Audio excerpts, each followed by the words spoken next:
Ah.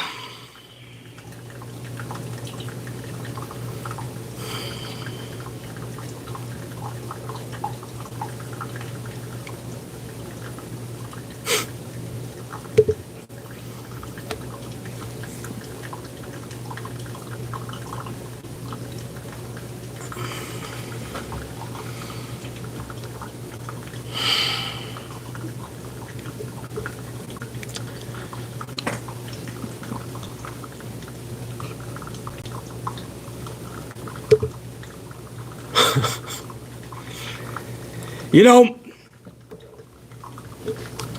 we did a live reaction last night, hour number 1 live, and they announced a 6-woman tag match.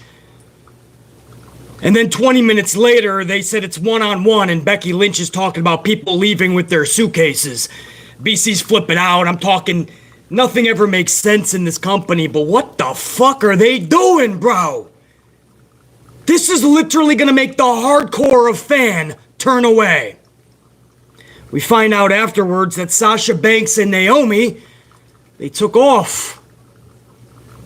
They had enough with Vince McMahon. They finally said, dude, this is what we need. We need this level of respect or we have to walk. At what point does one person in their job... My coffee is done. At what point in somebody's job do you look at your boss and say, dude, you shit on me enough. You feed me a bone every now and again to shut me up.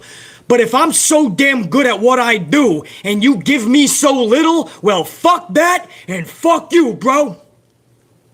But no. Because it's Sasha and Naomi, they'll get shit on this morning. Because it's females, they'll get shit on this morning. Just shut up and do your job. Even WWE coming out in their statement and saying, we're scripted programming. All of a sudden, they're okay with smashing down, putting the final nail in the coffin of kayfabe. Let's just expose ourselves even more in 2022. We're scripted television programming, and they didn't want to follow their scripted television. Well, I don't fucking blame them, douche. After what you have given somebody like Sasha Banks and Naomi for 10 fucking years, do you blame them for wanting just a little bit more? You honestly blame them for wanting more, bro? So we find out they left, and for those of you that think this is a work, right? Because in pro wrestling, we think everything is a work, right? That's what part of being a wrestling fan is. I mean, you kind of love it, right? We thought that with Cody. We're thinking it with MJF. There's people thinking it with Banks and Naomi. Your grandmother could pass away. Your mother gives you the call that your grandmother passed away, and you'd probably go, this is a work, isn't it, Ma? Because everything's a work to a wrestling fan. But my question would be, what's the fucking work? Who's being worked here? Who's being worked? This leads to nothing. The only way this would lead to some semblance of I could see it being a work is if Sasha and Naomi go full throttle against the Authority and they join the Bloodline with Roman Reigns and the Usos. That would be the only way this is a work. It can't have any tie-in with Bayley that they would drop the championships, literally leave the arena because Bayley did or said something. There's no possible work here. There's no end goal. So this would just be a botch from the creative concept. So I see zero way or reasoning that this would be a work. Literally, this would just be the dumbest work of all time. But that's what we think these days, especially with Cody, right? And all of a sudden he shows up at WrestleMania and everyone went, well, guess it wasn't a work.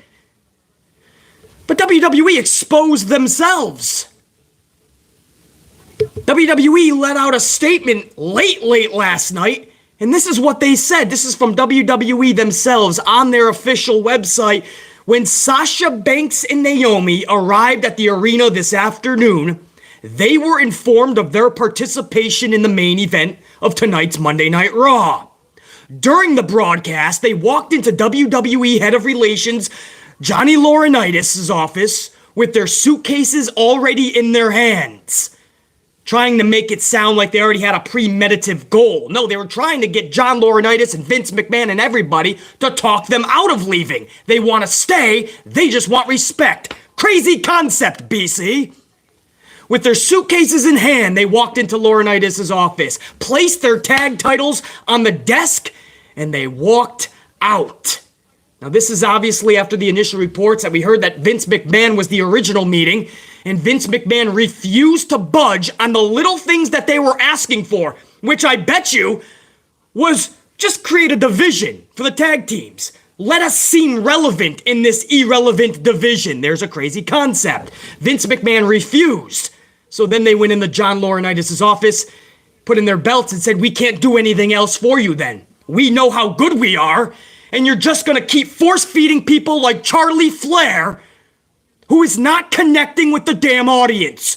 You'll push somebody like Lacey Evans and try. You'll play the violin. You'll spend 7 weeks on her upbringing, her childhood stories. And you'll try to make everybody feel bad for her, so sympathetic that you'll cheer for her because she's G.I. Jane. But somebody with the talent like Sasha Banks, you'll say, fuck that and fuck you. Nah, dog. How about fuck that and fuck you, Vince? Somebody like Naomi and the athletic gift that she has, but you'll say fuck you to her for 10 years. Every once in a while, I think she had a couple of title reigns in that 10 years for a few months at a time. And when they finally said enough, all the suits and ties said, don't let the door hit you on the way out. You reap what you sow. You made your bed, now you gotta lie in it. They don't need Vince McMahon in WWE. At this point, with how many fans are walking away from that company, they, the suits and ties, WWE, needs somebody like Sasha and Naomi. And that's the damn truth. So he goes and says, WWE's statement goes on. That's not even done. So their suitcases in hand, placed their tag belts on John Laurinaitis' desk, and they walked out. They claimed they weren't respected enough as tag team champions. If anybody's wondering what the reason was for walking out, it was the same problem that Sasha had years ago when she was champion with Bayley. They were promised a good division. They were promised a good run. They were promised good booking. Sasha would take care of the rest. Now, could you imagine being one of, if not the best female wrestler in the world, like Sasha Banks, and being reduced to a tag team? But she was cool with it. She gets to work with her best buddy, Bayley. All Vince has to do is book the division properly. And what does he do? He lied to Sasha Banks and Bayley. He fucked them over. And then he was about to take their fucking titles from WrestleMania to the Iconics. So you wouldn't be pissed off if you went to your job and your boss lied to you one time too many? You wouldn't be pissed if you went to your job and you knew that you were better than everybody. You were doing the work of 2, 3, 4, 5, 6 people, but you were getting the shit end of the stick. You wouldn't be pissed off if Do Nothing Donald, who literally twiddles his thumbs all day and every once an hour, maybe he'll go out for a quick fucking doobie, but he gets Employee of the Month every single month. He gets the pay bonuses. He gets the extra 3 days of vacation. He gets all the accolades. His little mug is up on the fucking wall.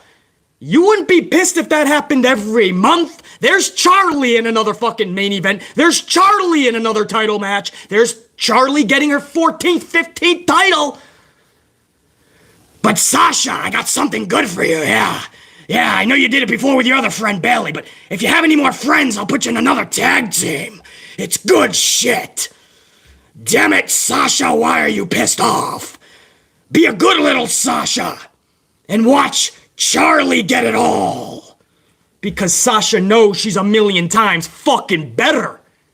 If you, I'm talking to you, if you were at your job and you saw this happening to you, every day you go into work and your boss lies to you left and right.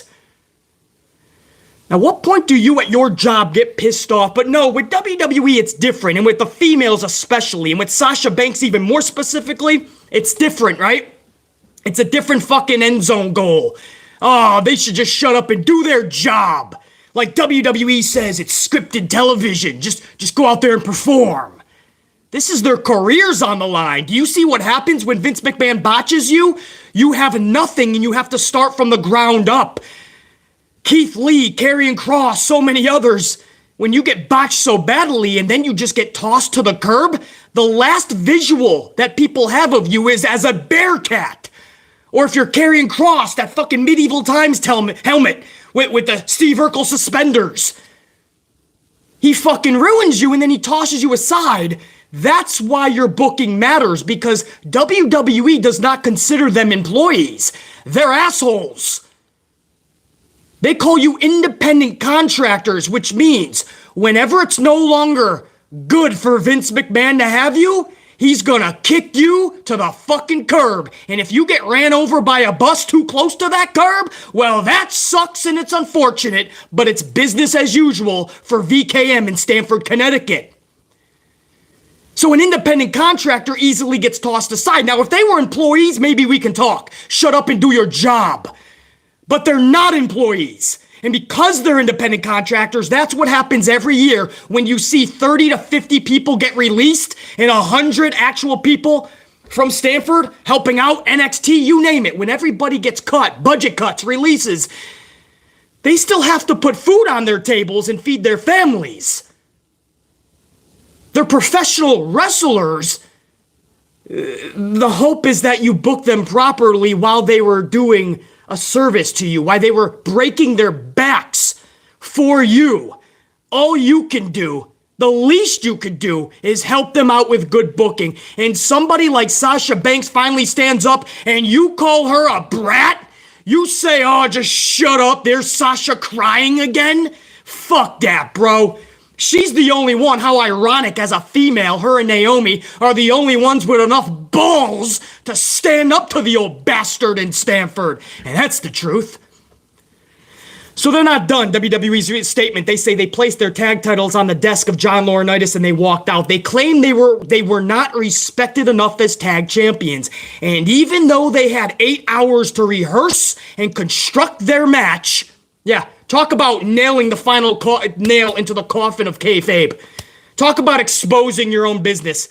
Even though they had 8 hours to rehearse and construct their match, they claimed they were uncomfortable in the ring with 2 of their opponents, even though they had matches with those individuals in the past with no consequence. Now, every story that I'm seeing that came out since that's reputable is debunking that story, and somebody close to Naomi has already come out and said that is absolute bullshit and WWE trying to save their own ass. We'll find out more in the coming hours. They said Monday Night Raw is a scripted live TV show. No shit, Sherlock. The only thing we ask of you, Vince, is to not expose that to the point where you're fucking telling us it. We still want to suspend the disbelief and have the illusion that what we're watching, we can enter the realm of reality. No. Monday Night Raw is a scripted live TV show whose characters are expected to perform the requirements of their contract. And you, Vince McMahon, are expected to hold up your end of the bargain and your word. And time after time, these wrestlers, one after the other, at least 500 wrestlers in the last 10 years, have said that Vince McMahon does not hold up his end of the bargain and does not hold up his word. Scripted TV show whose characters are expected to perform the requirements of their contract. So Vince McMahon just came right out to the casual fan or the fucking 10-year-old who wants to fucking believe all this shit. Vince McMahon just said, yeah, by the way, it's all fucking phony. It's all just it's all a work. And the second somebody has a problem with that, like Sasha and Naomi, who actually feel they're better than this just being a circus, they get punished for it. And then Vince has his team say, we regret that we were unable to deliver as advertised tonight's main event. Again, anybody that thinks this was a work, what would be the outcome? Why would this be a work? Why would they expose themselves and say Monday Night Raw is a scripted live TV show and say that they had 8 hours to rehearse and construct their match? So for a storyline, we're going to expose the business, and Sasha and Naomi are going to walk out so that the internet wrestling community can go abuzz? There's no end game. Everybody thinks this is a work. What would be the end game? A work for who? They're working themselves then. This is obviously 1,000,000,000% true. The only way this could come some semblance of being a good work is if Sasha and Naomi go so anti-authority that they join the bloodline. Which makes sense. Naomi has ties to the bloodline. Sasha, obviously, one of the greatest, if not the greatest female wrestler of all time. Roman said that he wants the greatest in his faction, so I could see that. If you think Vince McMahon is going to get rid of them easily, I doubt it very much, unless what happened in that meeting with Vince before John Laurinaitis was so diabolical that Vince said, fuck that, you're gone. He's done it with the Ultimate Warrior before when the Warrior pretty much held him hostage financially. He told Warrior fine. Warrior went out and had that SummerSlam match, tag teaming with Hulk Hogan against Sergeant Slaughter and his goofs. And when the Ultimate Warrior came back through the curtain, Vince McMahon fired him on the spot. So within the next 24 hours, we could hear that Sasha and Naomi are gone. I think that is going to be a detriment. They don't need Vince McMahon. Vince McMahon needs them. You know, we always talk about going over to AEW, man, and people like Sasha will be so better off there. But Tony Khan has shown you that he's not that much better, if any, at booking his women. So I don't know if Sasha would be better. How would the booking be? But the thing is, Sasha's so damn good that maybe Sasha Banks is somebody like what AEW needs. Somebody like Sasha could totally take the whole division and make it relevant. Snap of a finger. So if you're TK and she ever becomes available, you gotta, whatever the listing asking price is, I'm guessing you would have to pay that for Sasha Banks. And Naomi, with her fucking gifted talent. But the fact that WWE hopped in fast to do damage control, and try to even run Naomi and Sasha Banks under the bus and say they were unprofessional, putting their titles during a live broadcast. This was all during Raw, after the original announcement of the 6-woman tag was already made.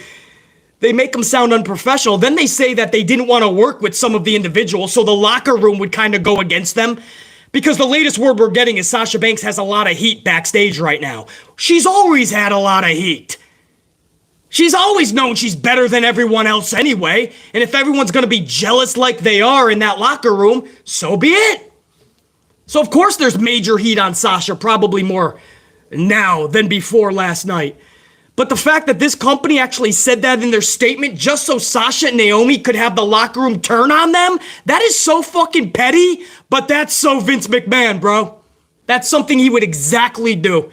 Make it sound really harsh on them. Make them sound so unprofessional that everybody turns on Sasha and Naomi. So Sasha and Naomi quit live during Monday Night Raw last night. And how do you fucking lose somebody like Bray Wyatt and Sasha Banks? I have no fucking idea. Literally no idea. Sasha, just like Bray, made you feel something when they walked down that aisle. For most of us, right? When you heard Bray's music or Sasha's and you saw them come through the curtain, they made you feel something. The closest thing to larger than life that we've had in years and years. And Vince treats them like common pieces of shit and takes away any semblance of good that this company was producing. Bray Wyatt's good, you like it, huh? Bye-bye, bitch. Sasha, you like her, huh? Bye-bye, bitch. That's it, any semblance, man. Two of my favorites in this business. You guys know, if you follow this channel for the 5 years I've had this channel, you know who my favorites are, man. Bray Wyatt, Wyndham Rotunda, Sasha Banks, the Briscoe brothers, Jay Lethal, and the Usos. And you sit there and you take two of my favorites, and I know so many, and it's my favorite, not because I just like them. I like them. No, it's because they're amazing at what they do. Bray Wyatt was never the best technical wrestler, but he checked off every other box to be larger than life. Sasha Banks literally is the best fucking wrestler for the females. And Vince McMahon throws them away like nothing, like yesterday's garbage. And you can't comprehend how you lose the Keith Lees and the Ember Moons and the Mickey James and the John Morrisons and the Bray Wyatts and the Sasha Bankses, and half of the names I just named, they're not even Triple H people. So this wasn't even a vendetta against Triple H. This is Vince McMahon just throwing anybody that's working, throwing them away. Because Vince thinks he can do it all on his terms, and everybody's gonna keep showing up. And this company has the balls, the audacity to talk about how good business is. how much money they're making every year, every quarter. Do you realize that has nothing to do with us, Vince? You're liquidating your company. You sold your baby, the network, to NBC, Universal, Comcast, Peacock. You sold your baby. The whole network is now in Peacock's hands. Your billion-dollar TV rights got you those big umps in pay. $1 billion with Fox. Tens of millions of dollars from other countries like Saudi Arabia. But what happens when the audience that you have remaining continues to walk out? Because 300,000 viewers every year for the past 6 to 7 years have been walking out on that Red Brand show. So what happens when that continues and they reach under 1 million viewers? Are you going to get another $1 billion deal from Fox? Is there going to be a country that's going to offer you tens of millions of dollars to come and perform? Ain't going to be a network streaming service that's going to want your shit, your library for $1 billion plus, Vince. No, that's when you're going to turn around and you're going to go, fans, it's me, Vince. Can we get back together? But that relationship will be so severed that there is no turning back. Vince McMahon is making record revenue these last 2 years because he has been liquidating. I've said it from day one. He's liquidating. And when he's liquidated all of his assets, he's either going to sell the company to The Rock, Nick Khan, and probably NBC Universal, who's already got the fucking library, or he's going to come crawling back to the fans, and we will be there to say, fuck you, dude. We want nothing to do with you.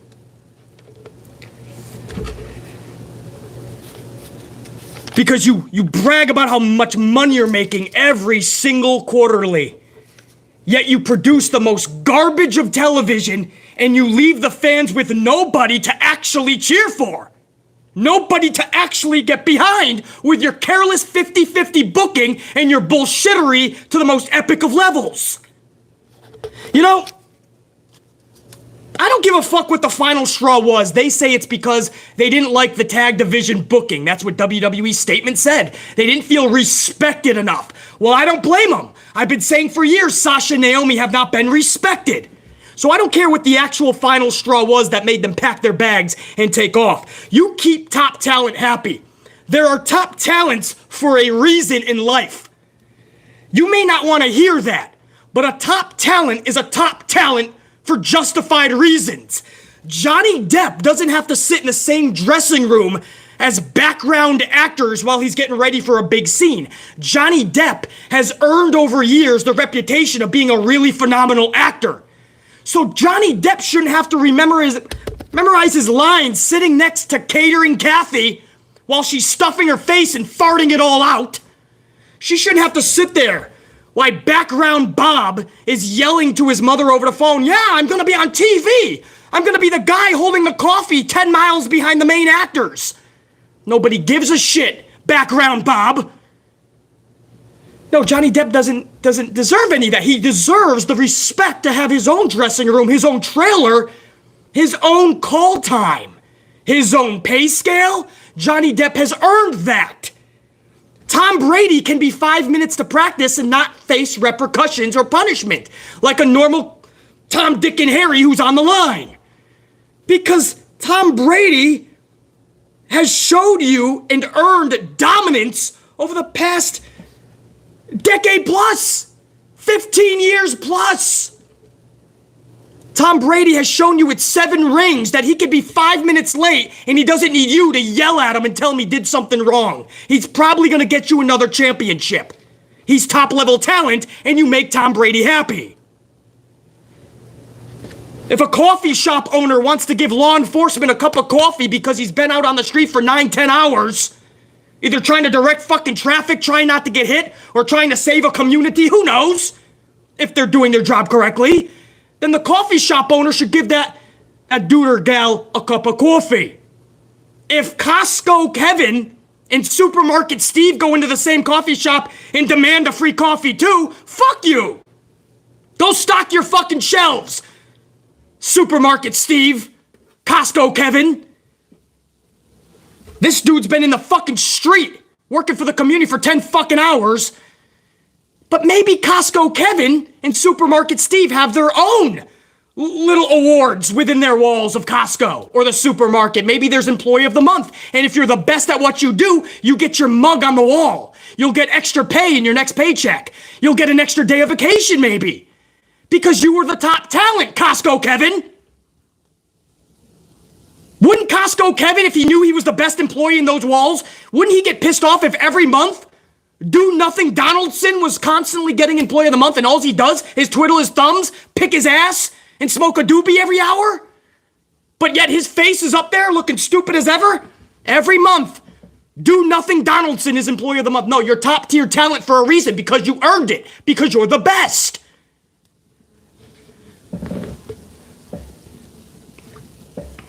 If a top talent in professional wrestling puts one gem out after another, one banger is what the kids call it, one banger after a banger, consistently, then, and all they ask for in return is respect. That's all I ask for. I'll put my body on the line. I've been injured many times if you're Sasha Banks, but I'll continue to put on bangers. And all you gotta give me, Vince, is respect. That's all I'm asking for in return. Just respect. I'll be in a tag team, Vince. You can push your Charlie Flair as the greatest. Even though we all know that I am, but I'll be in a tag team again, Vince. All you gotta do is make a division, and I'll put it on my shoulders, me and Naomi.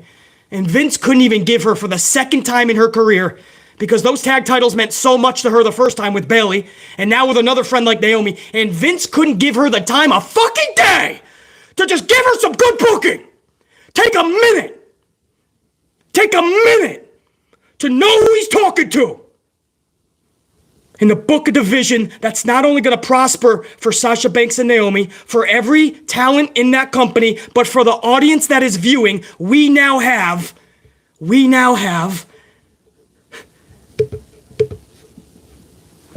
division. Just like the men, we now have something to cling on to. We can now get invested again because we have a tag team division. How many times can you guys see RK Bro take on the Street Profits or Alpha Academy? Don't bullshit yourself. We're done with it. We've seen it 27 times in the past 7 months alone.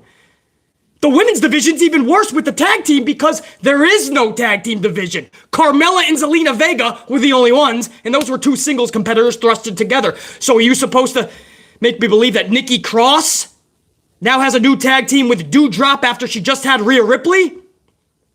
We're just throwing people together now and hoping that it sticks. The problem is, even when they're thrown together, Vince doesn't give a fuck. So Sasha and Naomi stepped up because they are top talent, and all they wanted was respect? You couldn't respect them, bro? But they're crybabies this morning. They're brats.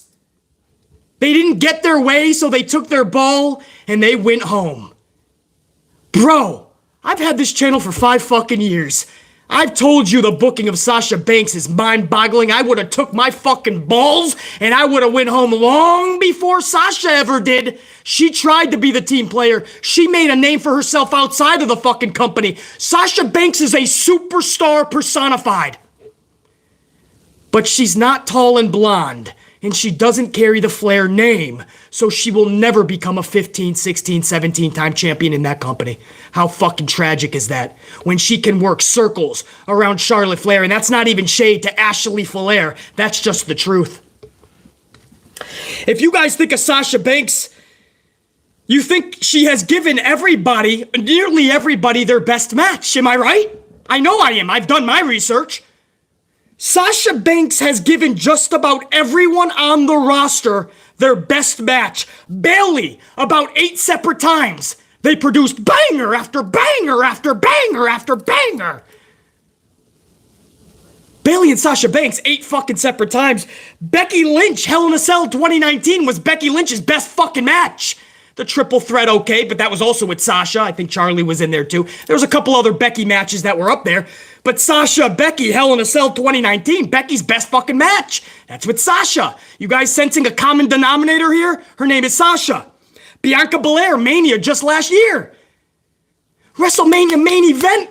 That Sasha main event was better than any main event Charlie Flair has ever been in. Sasha gave Bianca her best match as well. Charlotte herself, 6 different times, Charlotte's best matches were all with Sasha Banks. Io Shirai at NXT's Great American Bash, one of the best wrestlers in the world, Io Shirai. And you put her in there with Sasha and they created fucking magic. Asuka, Survivor Series 2020.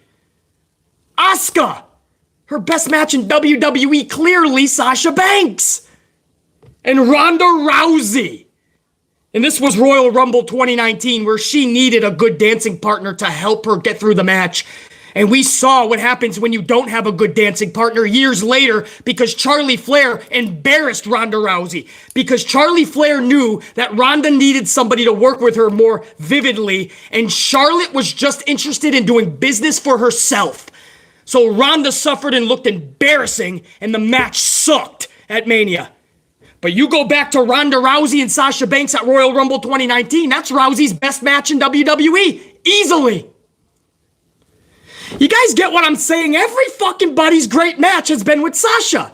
So when I say Sasha's the best, I'm not saying it's my fucking opinion. I don't give a fuck about my opinion, bro. Opinions are like assholes. Everybody's got one and they're usually full of shit. I take my own opinion every morning I get up. I take my opinions, I roll up in a ball, and I put them in the toilet with my morning shit. And flush that for good. I'm all about facts, bro. When I see somebody like Sasha Banks time after time put in the heart, the soul, the passion, and the amplification, and the results are produced to be such of the greatest matches I've ever fucking seen, then that tells me she's the greatest. So what now you have to tell me is you have to book her properly and do her some fucking justice! But no, we fuck her around for years. Naomi, 10 fucking years. Naomi, one of the most athletically gifted individuals I've ever seen in my life for females. Athletically gifted. Just like Sasha, you can tell they have to dumb themselves down at times. You see Naomi, it looks like she's going through motions and people can't even keep up. You watch a Naomi match, what do I tell you guys for years? You watch a Naomi match, guess who you're going to be talking about afterwards? Guess who the highlight reel is going to be? It's going to be Naomi. You guess how many championships Naomi has had in the past 10 years? Heavyweight titles or women's individual titles. Individual, SmackDown, Raw, Divas, whatever you want to call it. Just a couple. Just a couple. Now you say, how the fuck is she 12-13 behind Charlotte Flair? Well, she's not tall, blonde, and has the Flair name. She never had the machine behind her. That's why. That's why she is over a dozen championships behind Charlie, and she's been in that company years longer. And you're telling me you're okay with that?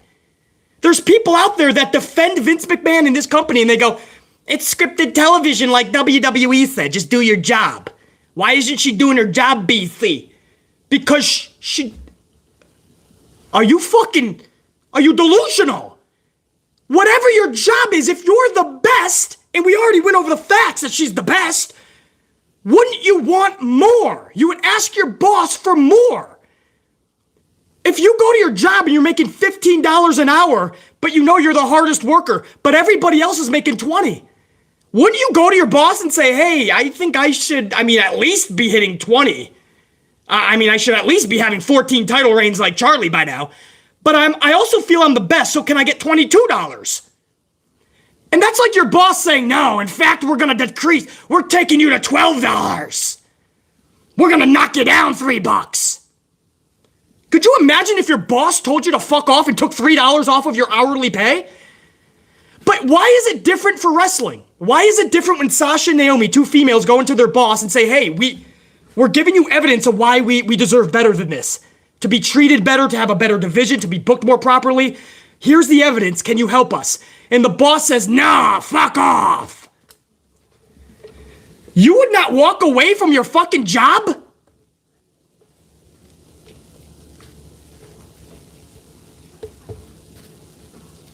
Sasha Banks, Naomi continues to be the highlight reel every fucking match she's in. Sasha Banks continues to give everybody their best match. And you, Vince, you turn a blind eye and say fuck you to her? You turn a blind eye and say fuck that? You're getting nothing? Nah, bruh. Fuck that and fuck you. I am proud of them. I respect the fuck out of them. I'm glad they stood up. I wish it was sooner. I wish it was years ago so more people could follow suit. And for those that think this is all a work, if this ends up being a fucking work, then everybody worked themselves because this was absolute stupidity. That WWE would release a statement exposing how they conduct business. We rehearse our matches, and they had 8 hours to rehearse and conduct their match. Their statement says that WWE is a scripted reality television programming. This was all for a storyline that involves Sasha and Naomi walking out for no fucking reason. If it's a storyline, it's the dumbest fucking storyline I've ever come across in the 30 plus years I've watched this business, this industry. So there's no way it can be a storyline because that would be stupid. Unless you find a way somehow to bring them into the bloodline because they're so anti-authority. But at that point, why would WWE's statement expose their own practices like they did in their fucking statement? So I love how people just say, it's a work, it's a work. They don't think about what it could possibly lead to. Just sit back and have patience. We're all gonna find out. So you would expose the business for a fucking awkward storyline? How about build your division first and then put in storylines? No. This is pretty much as real as it gets, or everybody just fell off the stupid tree early in the morning and hit every fucking stupid branch on the way down. So no. I cannot fathom. Here we are this morning. I cannot fathom months after we lost Bray Wyatt, and I still can't comprehend that. I cannot fathom how we lost Sasha Banks a second time. You would think Vince would have learned his lesson the first time. The first time when she left. But no, that's right, we all just blamed her. And when we found out more facts, Vince now tries it again. He says, don't worry, it's gonna be good this time. We have all the kinks worked out. And what did I tell you in the last review that I did? What did I tell you guys? I said, where does Sasha and Naomi go from here? There's nobody in the division to beat or to beat them. There's nobody of relevance to take on. What's the end game with Sasha and Naomi? That's what I was asking you guys. And here we are just 48 hours later. And this is happening. And you said that BC, what? BC just complained? I bitched, I moaned, I ranted? I just wanted to be negative? No. I literally didn't sugarcoat shit. I looked at the trajectory of Sasha and Naomi, because they're two of my favorites in the world, and I didn't see an end game. I didn't even see what could possibly be next at Hell in a Cell for them. I mean, anybody who knows how to critique pro wrestling vividly in any justified way could see that this was going nowhere but into a brick wall. The booking, the division, Sasha and Naomi's title reign. We all saw what was happening. They were going into a brick wall. And there's people that are gonna blame. I didn't even make my fucking coffee, man. Son of a bitch. Screaming for 40 minutes, I forgot the coffee. Dunkin' Original with a French vanilla. So you got people calling them crybabies and brats? What are you fucking talking about, dude? They stood up to the old bastard VKM from Stanford. Isn't that what we've been asking our wrestlers to do so we can all get better programming and the wrestlers can get better booking so their careers can actually soar? Vince McMahon doesn't want to create new stars past John Cena unless he handpicks you, which is what he did for Roman and Charlotte. And because he handpicked them, there can be no more bigger stars larger than life. That is not the way to do business. And WWF would have failed long ago if Vince was doing business that way, because then you never would have created the Ultimate Warrior. You never would have had the Roddy Pipers. You never would have had the Shawn Michaelses, the fucking Undertakers, because it could only be one guy, right? It could only be Hogan.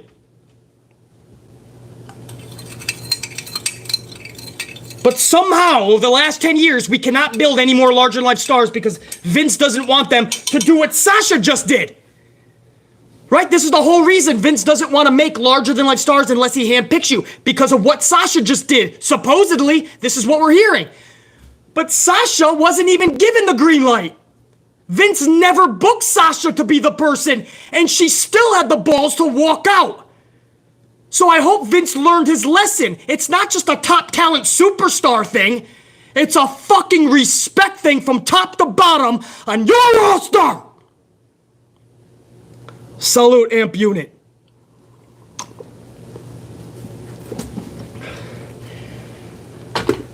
That was one hell of a cold open. And we're probably going to talk a little bit more about this when we get over to the main event. I got some more stuff to say about it, but I do have the Raw review to go over as well. I know there's some supers that came in, so I want to talk to you guys as well. But that was a 40-minute plus cold open of how I really feel about the situation, and I couldn't give these ladies any more possible respect than I just did. But I do have to move on. I will talk about this a little bit more because there's some stuff that I still want to talk about that is just mind-boggling to me. But that's the news that we got. If you saw the reaction video that I put out last night, we did the first hour of Raw live together, live reaction. We had a lot of storms in the area that was busting out the feed. We were busting the microphones, so it was a hard stream for the first 10 minutes. So once we were off the air, I had to take out the first 10 minutes of the stream, so we were out of commission for about 3 hours. That live reaction of hour 1 is on the channel, guys, if you want to go back and check it out. In that fucking reaction video, we were all boggled as to why they switched it to a one-on-one match. So you get to see my live reaction of the just befuddledness that this company produces. That they could let somebody like Sasha Banks walk away. That somebody like Sasha Banks can be unhappy again in that company because they didn't understand their lesson the first time around.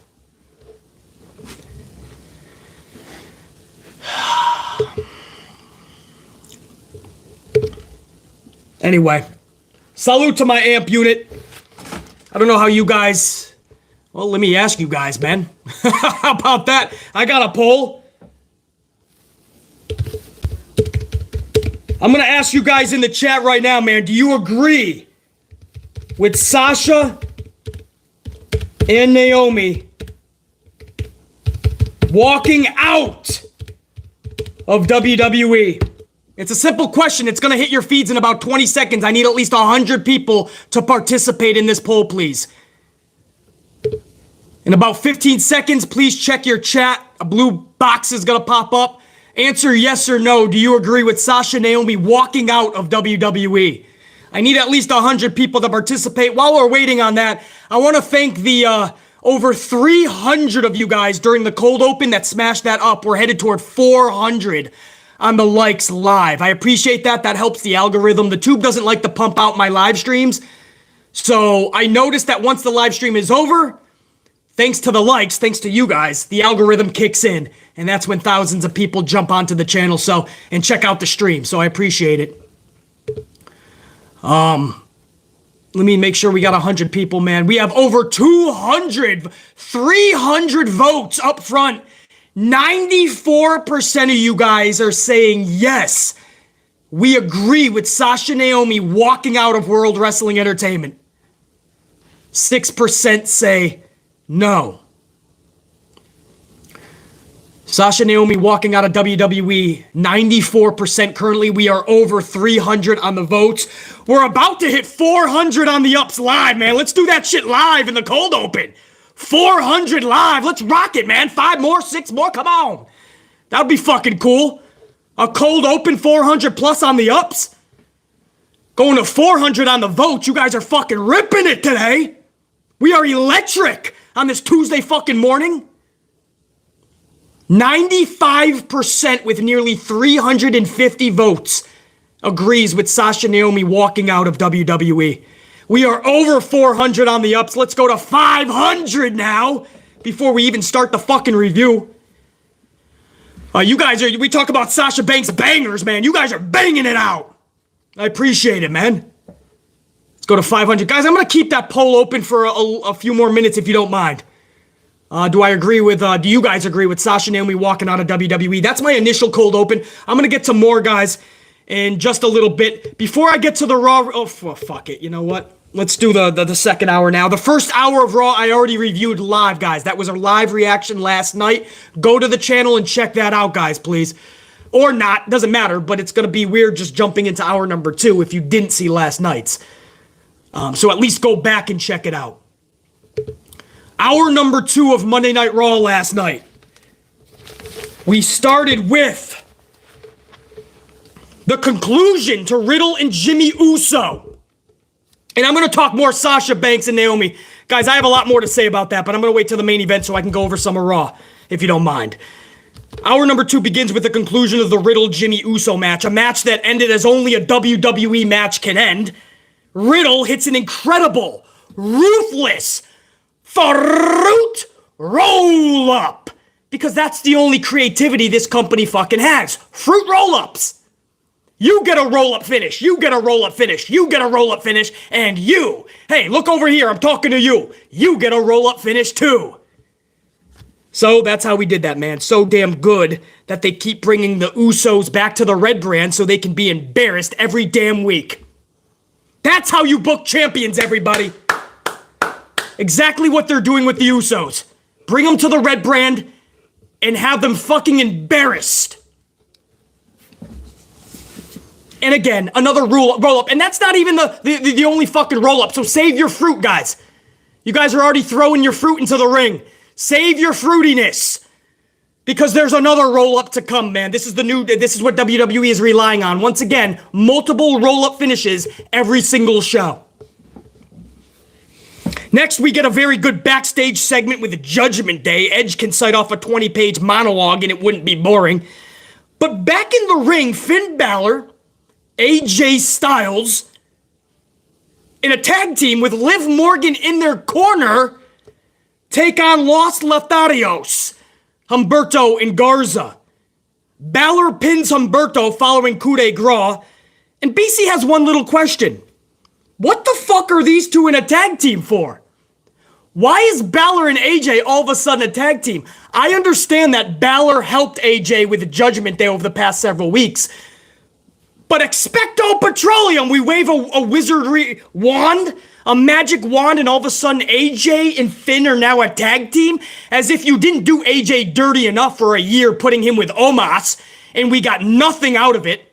Look at Omos's fucking booking, and you're telling me that we needed to sacrifice AJ Styles, one of the best wrestlers in the world, for a fucking year to watch Omos chuck Bobby Lashley through a cage and lose 2 straight matches to Bob Lashley?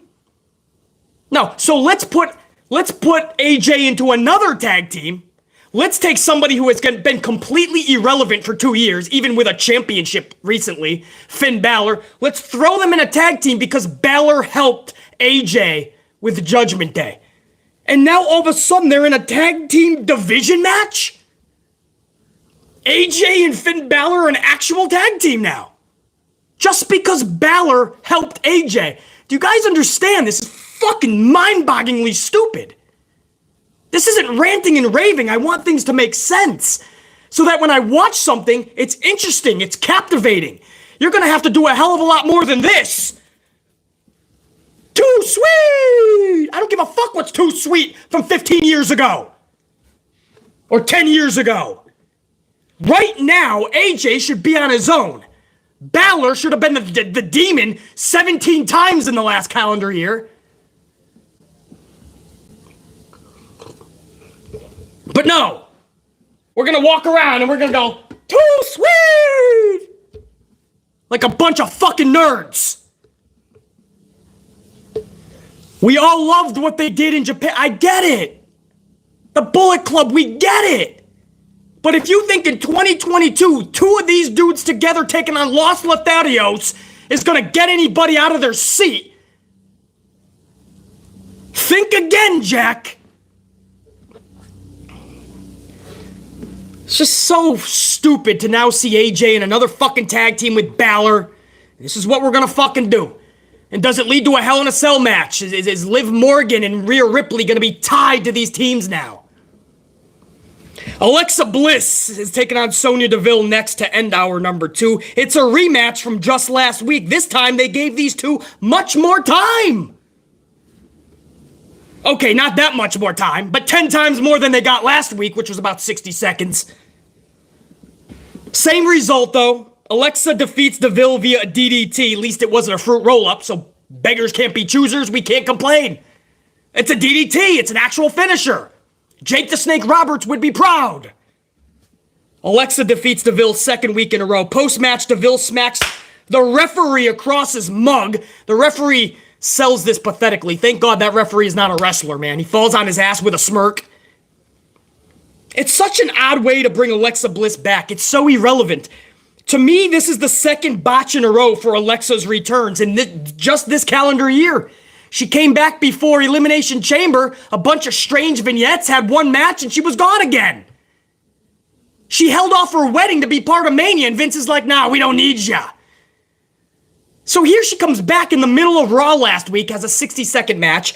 She's back last night, beating the same person, and no storyline with Alexa. DeVille looks like she has a mini storyline going where she loses a couple weeks in a row, she lost her power, she's smacking referees. But Alexa has jack shit. Why bring her back if you have nothing for her?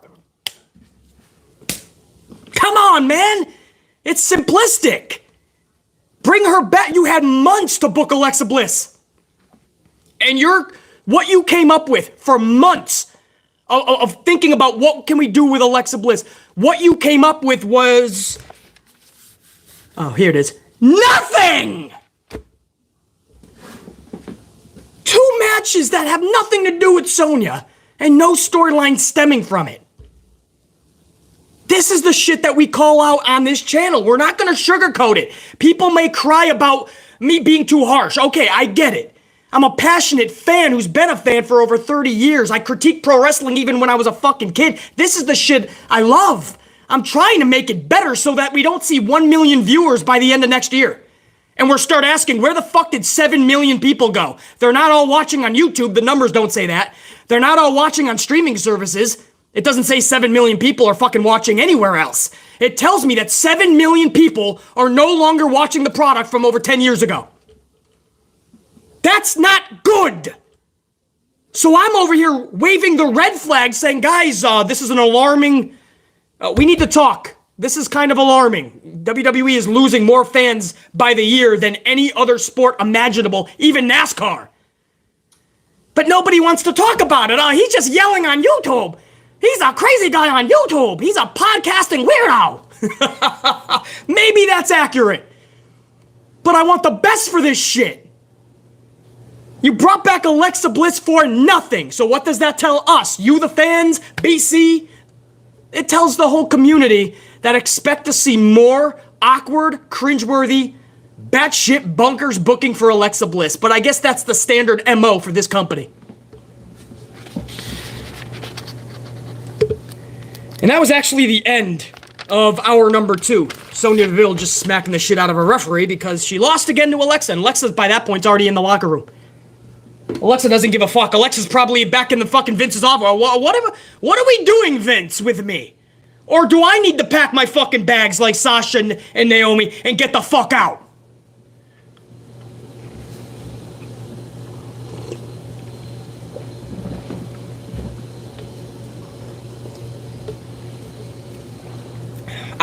Before I get to hour number 3, I gotta reiterate, I can't believe, man, that Sasha Banks is no longer with WWE or is not gonna be with them for a while. If Vince decides to find a way to keep her on. You can sit them at home, you can tack on more time to whatever they're missing. So Vince McMahon has Sasha Banks and Naomi by the imaginary balls. Vince McMahon, the ball's in his court, so to speak. But either way, I don't see how they're going to be back anytime soon. And it's amazing because I've been watching Sasha as of late on both brands because she was a tag title holder. And every time her music hits, I'm like, oh yeah, she could be on the red brand. She's on the blue brand. I get to see one of the best wrestlers in the world, Sasha Banks, compete twice a week now. I was enjoying that part of the tag team. Nothing else. The division was irrelevant and non-existent. Sasha Banks' booking with Naomi, non-existent, irrelevant. But watching Sasha a couple of times a week, man, I was starting to get a little spoiled again. And then all of a sudden, she's gone. I still can't, it was like Bray Wyatt. To this day, I can't fathom that Vince McMahon let a talent like Bray Wyatt out of his fucking company. I can't fathom that Bray Wyatt, who is much better suited for WWE. If there's any diehard AEW, I know there's a lot of diehard AEW fans that watch this channel as well. You guys know damn well Bray would fit better in WWE than AEW. He just would. Because in WWE, he was booked much better, right? #1 merchandise seller for a reason. The #1 rated segment every week for a reason. All that TV time that he was given was for a reason. But he got fucked up in the actual pay-per-view matches. Vince McMahon never wanted him to go over. Always wanted him to lose those big matches, like what happened with Goldberg in Saudi in just a couple of minutes and being embarrassed to Goldberg. That is unacceptable. What happened at Hell in a Cell to Seth Rollins, unacceptable. What happened with Randy Orton at WrestleMania, unacceptable. And so on. I can give you 5, 6 more matches that helped to try to ruin the Fiend Bray Wyatt. But if you can just correct that and have him win his big pay-per-view matches, Bray Wyatt is more suited for sports entertainment's WWE. I think Tony Khan wouldn't know what to really do with Bray Wyatt. If you're just looking for bangers out of Bray Wyatt, you're shortchanging him, and you're not going to get the desired result that you're hoping for. And again, any diehard AEW fans, or even just diehard WWE, or if you watch all of it, you know I'm right. Bray Wyatt, the Fiend, is more suited for a WWE structure. It's the pay-per-view matches that help to ruin that son of a bitch. So I can't fathom how that dude is no longer in that company, and now we can add Sasha Banks, and I was still befuddled how you can lose Ember Moon, Athena, and Mickie James. What you could do with people like that to build a roster around, and Vince just throws them away.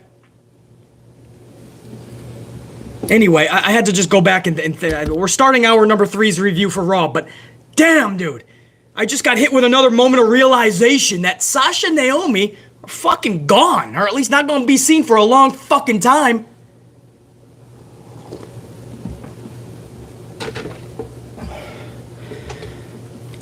Countdown to Cody concludes for the start of hour number 3. This was something that was going on from hour number 1, a countdown to Cody. Now, Cody, I love Cody. You guys know that. AEW, WWE, doesn't matter. I loved Cody when he was fucking Stardust. I loved him when he was brand spanking new in Legacy. Looked like he didn't know what he was doing half the time, but he made it all work. The son of Dusty Rhodes, you probably shouldn't, and the brother of fucking Dustin, we shouldn't be too shocked. But I always liked Cody. And I'm glad that they're treating him like a star. I don't want to give WWE too much credit until they prove themselves consistently over a long period of time. But so far, they're booking Cody better than worse. But a countdown to Cody? Like we hadn't seen the guy just a couple weeks ago on that very show? Last week, if you're including dark matches as well? I'm like, what's the countdown for? What the fuck is that? Is there going to be some type of mega announcement? Are we getting a TK announcement surprise? It was just Cody cutting a promo. So that was kind of odd. But this promo by Rose was easily one of his best he's ever delivered. And that's saying something because Cody is always good on the mic. But he's talking about Rollins winning his way to the top. Rollins got good booking nearly from the jump when he got to the main roster, having the golden spoon in his hand with the shield being next to Roman Reigns. So he was winning his way to the top, says Rhodes about Rollins. And he says, well, he was losing his way to the top, even painting his face and giving a smile while all the while looking up at the lights. I love that line because obviously he's talking about Stardust. So while he's seeing people like Roman and Seth and everybody winning their way to the top, he's over there looking up at the lights with his fucking face painted, looking like a circus freak. But he did it with a smile. And he played his role all while hoping that one day he can be the one to take that top spot. And he never got it. And he never got it until he had to walk away. Till he had the balls to try to make it on his own. The same thing that people are ridiculing Sasha Banks and Naomi for.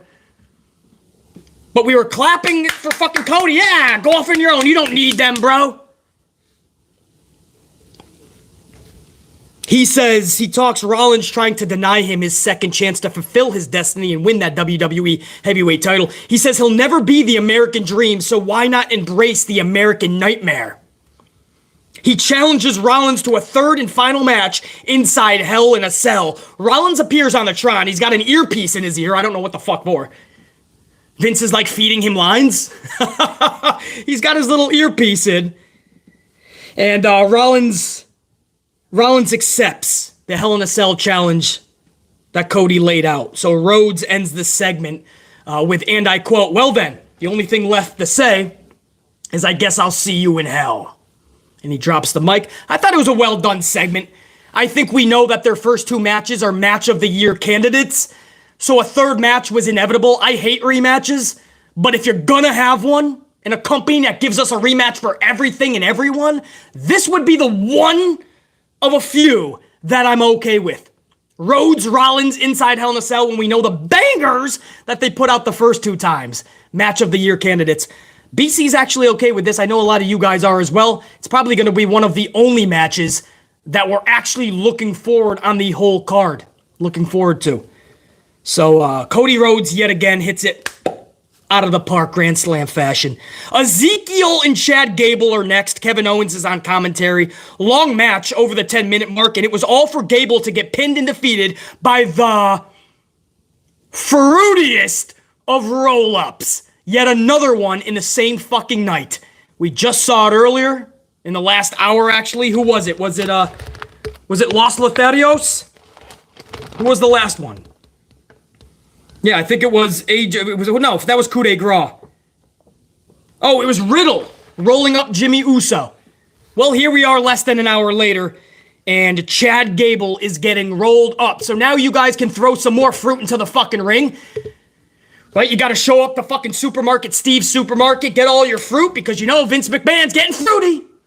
He wants you to throw that fruit up in that fucking ring, man. Unleash your lemons and your fucking blueberries and your limes, your kiwis, your watermelons.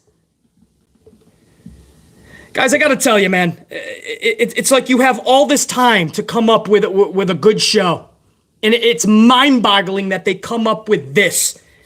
We'll have Gable, what should be one of the best wrestlers, like pound for pound wrestling, should be one of the best in the company easily because he is.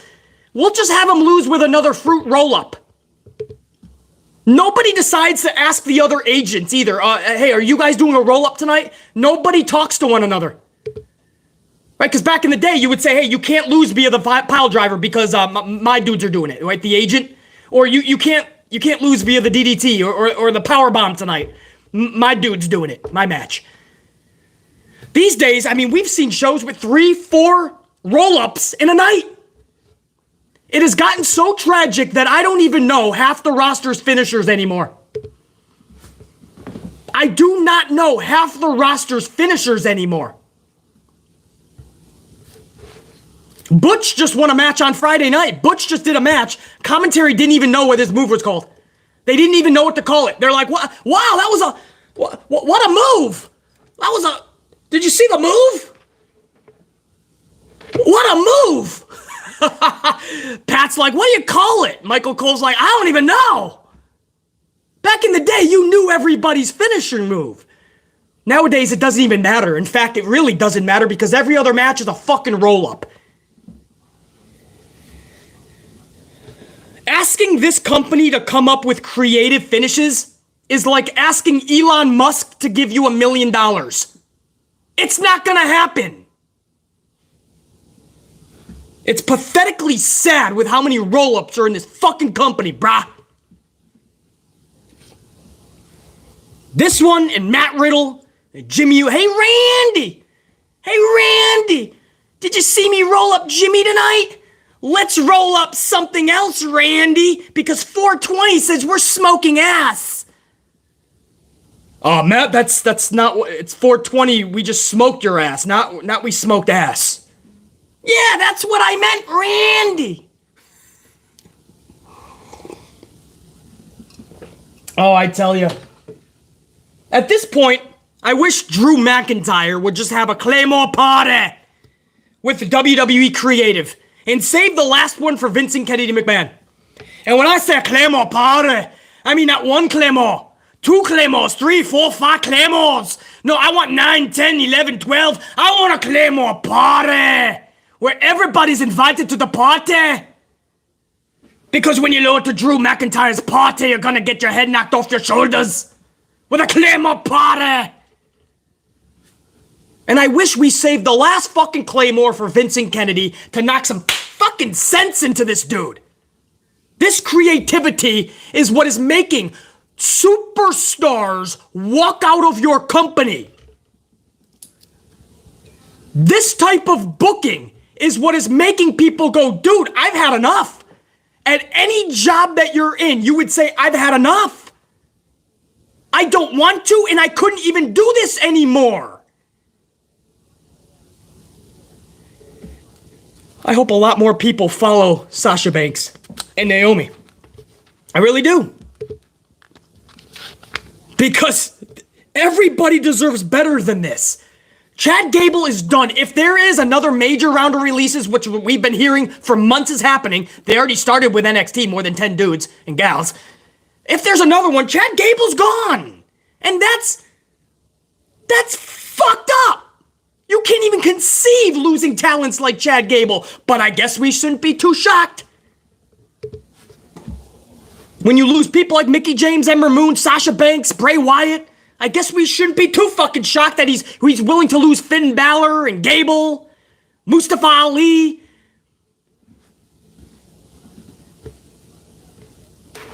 These are all people that could deliver really good storylines. They have the personality and the charisma to do it. They just need a little bit of help. They just need to be booked correctly. The bonus is that all the people I just mentioned can go in the ring. How sad is it that the bonus, listen to the names I'm saying here, Sasha Banks, Ember Moon, Mickie James, John Morrison, Gable, Finn Balor, AJ Styles, and so many that are just receiving shit booking for years. They can go in the ring, and that's the bonus. They can put storylines on their shoulders. Vince just sees nothing. And some of those people I named are still on the roster for now. Don't be so shocked on or before around Hell in a Cell if they're fucking out of the company with the next round of releases. And that's fucking tragic, bro. I can't even fathom. I mean, these are names you could build a whole organization around. And then you stop and you honestly wonder why the ratings are around 1.5, 1.6 already? Why every year Monday Night Raw loses 300,000 viewers and people want to defend the company and go, it's cord cutting. It's because we watch more on YouTube now. It's because we're watching on streaming services. The numbers don't back it up. The YouTube views are not backing up the loss of 7 million people in 10 plus years. The streaming services are not showing or producing the numbers that are saying that millions of people left wrestling. So you're falsely claiming that. And when a rating is lower than norm, you say it's playoffs or a presidential speech or a holiday. And I say, fuck that and fuck that excuse. It is because the shows suck. There's nobody to get behind. There's nobody larger than life. When the music hits, I don't even know who's coming down the aisle anymore. Do you guys remember when theme music used to be special? Everybody's theme music was special, whether it was back in the day in the Big Boss Man or the Mountie or the Rockers or the Heart Foundation. Even the Natural Disasters had a badass music. Ted DiBiase, the $1 Million Man. Or maybe it was Eddie Guerrero. Even Chris Benoit. The Brock Lesnars. The Stings. The Goldbergs. The Cenas. The Batistas. Edge. They all had music that the second it played, you felt something. Half the roster now, I don't even know when the music starts. I don't know who's coming down the aisle. The music is so fucking generic. I don't even know who's coming down the aisle anymore. Until I actually see who it is.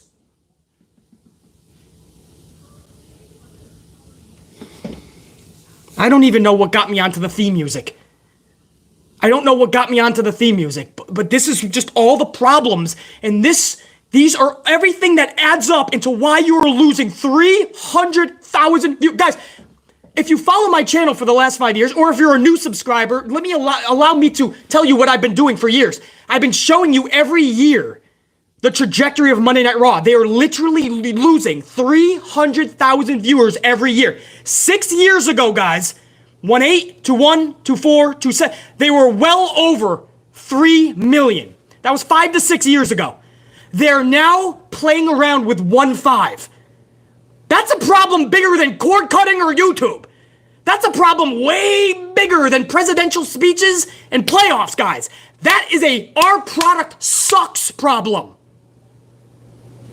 But there's people that will defend the product and not make it better. And they'll go on the platforms and podcasts like BC's and they'll say, he yells, he's negative.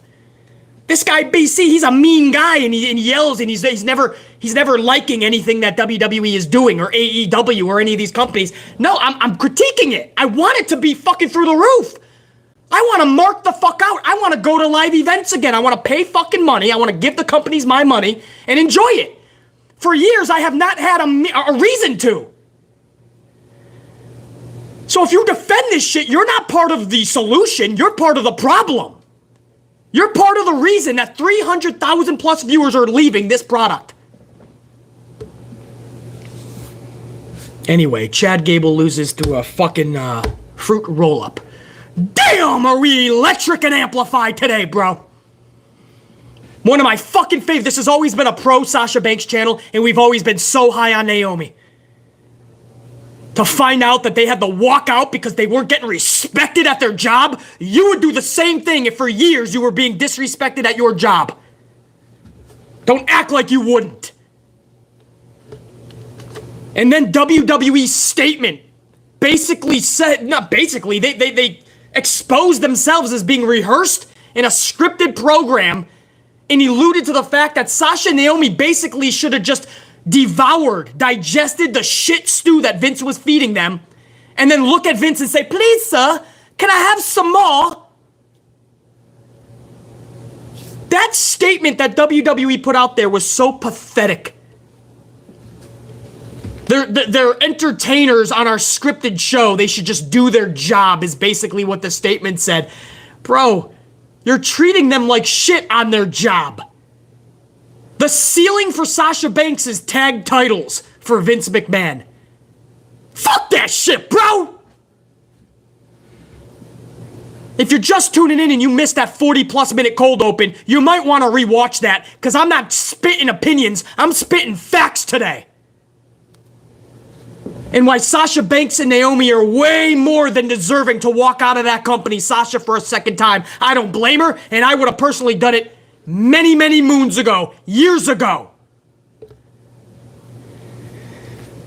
And then, oh man, the show continues. Third hour, Lacey fucking Evans. Lacey Evans, where do I begin with this shit? Let me get a swig of coffee before I go over this fucking Lacey Evans shit. Oh, I did that.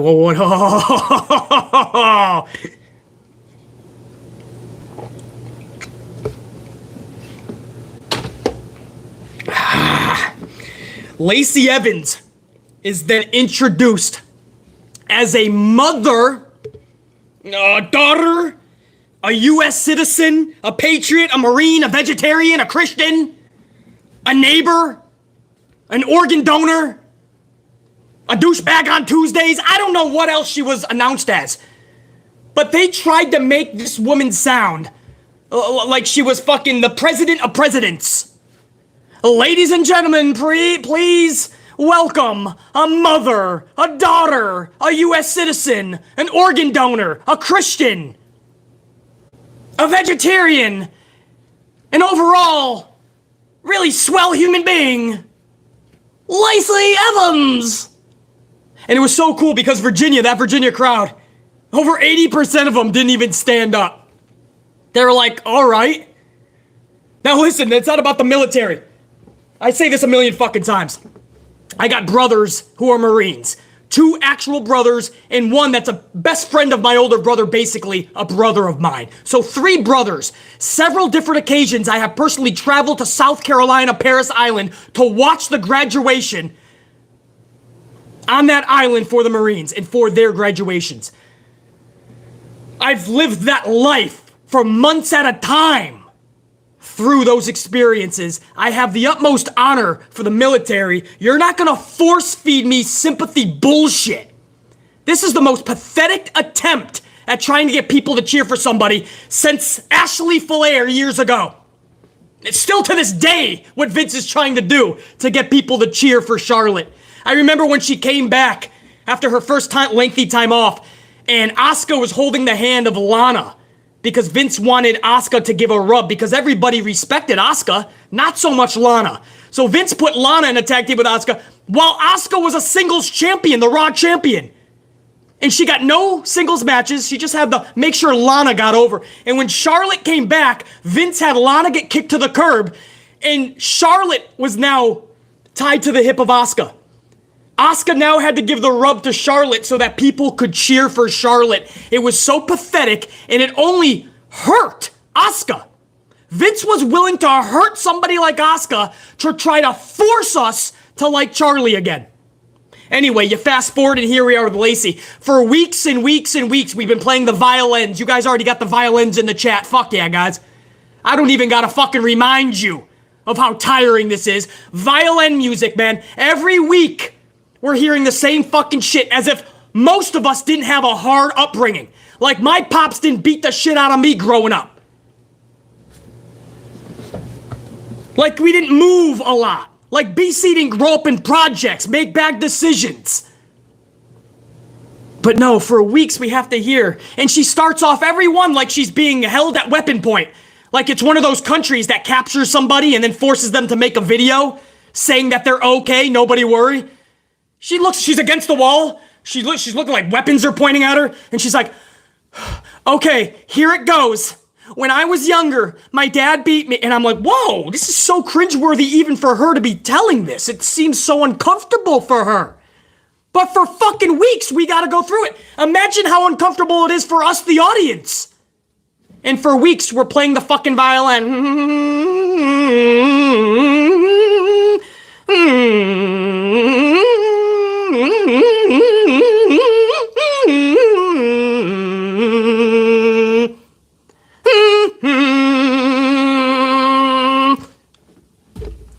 And then the next week we do it again and again and again and again, and it's fucking 6 weeks. And now we're at the part where we introduce her as like she's a G.I. Jane. Now, if you're wondering why a big part of the wrestling community is just literally like resisting this forced booking, it's because it's beyond bad. It's cringeworthy. It's awkward. It's weird for the audience, man. She has to literally last night, guys, this is no joke, literally last night, she had to play the men and women in the armed forces card. The crowd was like, eh, Lacey. And then she looks at the crowd and she says, I want everyone to get your butts out of your seats and applaud the men and women in our armed forces. I'm like, bro, what are you... Like, again, I got brothers that are Marines. I honor the military on a daily basis. I ain't standing up for this shit. For this forced fucking agenda, it is cringeworthy. Literally tells the crowd to get off their butts to honor them. It was so cringe. And then proceeds to give the weirdest, most uncomfortable inspiration speech, guys. We can do it. You just gotta get up every morning and achieve. Guys, when I say cringeworthy, I didn't know what was happening. I mean, this was weird. Nobody was saying that we weren't... Like her whole thing on social and stuff is, my message is for those that need it. And anybody that doesn't like it, oh well. Well, most of us are just trying to watch the fucking wrestling program. We don't need, at this point, it was like 10:45 at night, Eastern time. We don't need an inspirational hoorah speech from Lacey Evans. You can do it. And I need you every morning to remember that we are special. And special people do special things. And I'm like, oh my God, get her out of the ring. Security, security.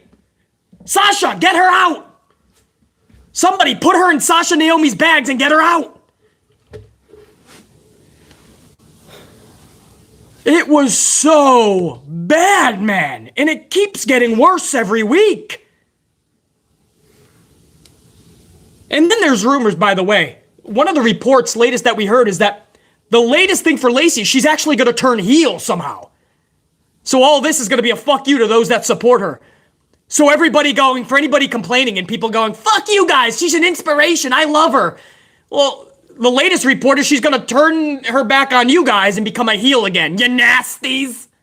Y'all going to be a nasty again. This is so bad. Honestly, at this point, I just want to see Lacey Evans and Charlotte Flair in a tag team. Put them in the dark match at the Bingo Hall Wrestling down the block. And put them on, like, Thursday nights, the midnight shift.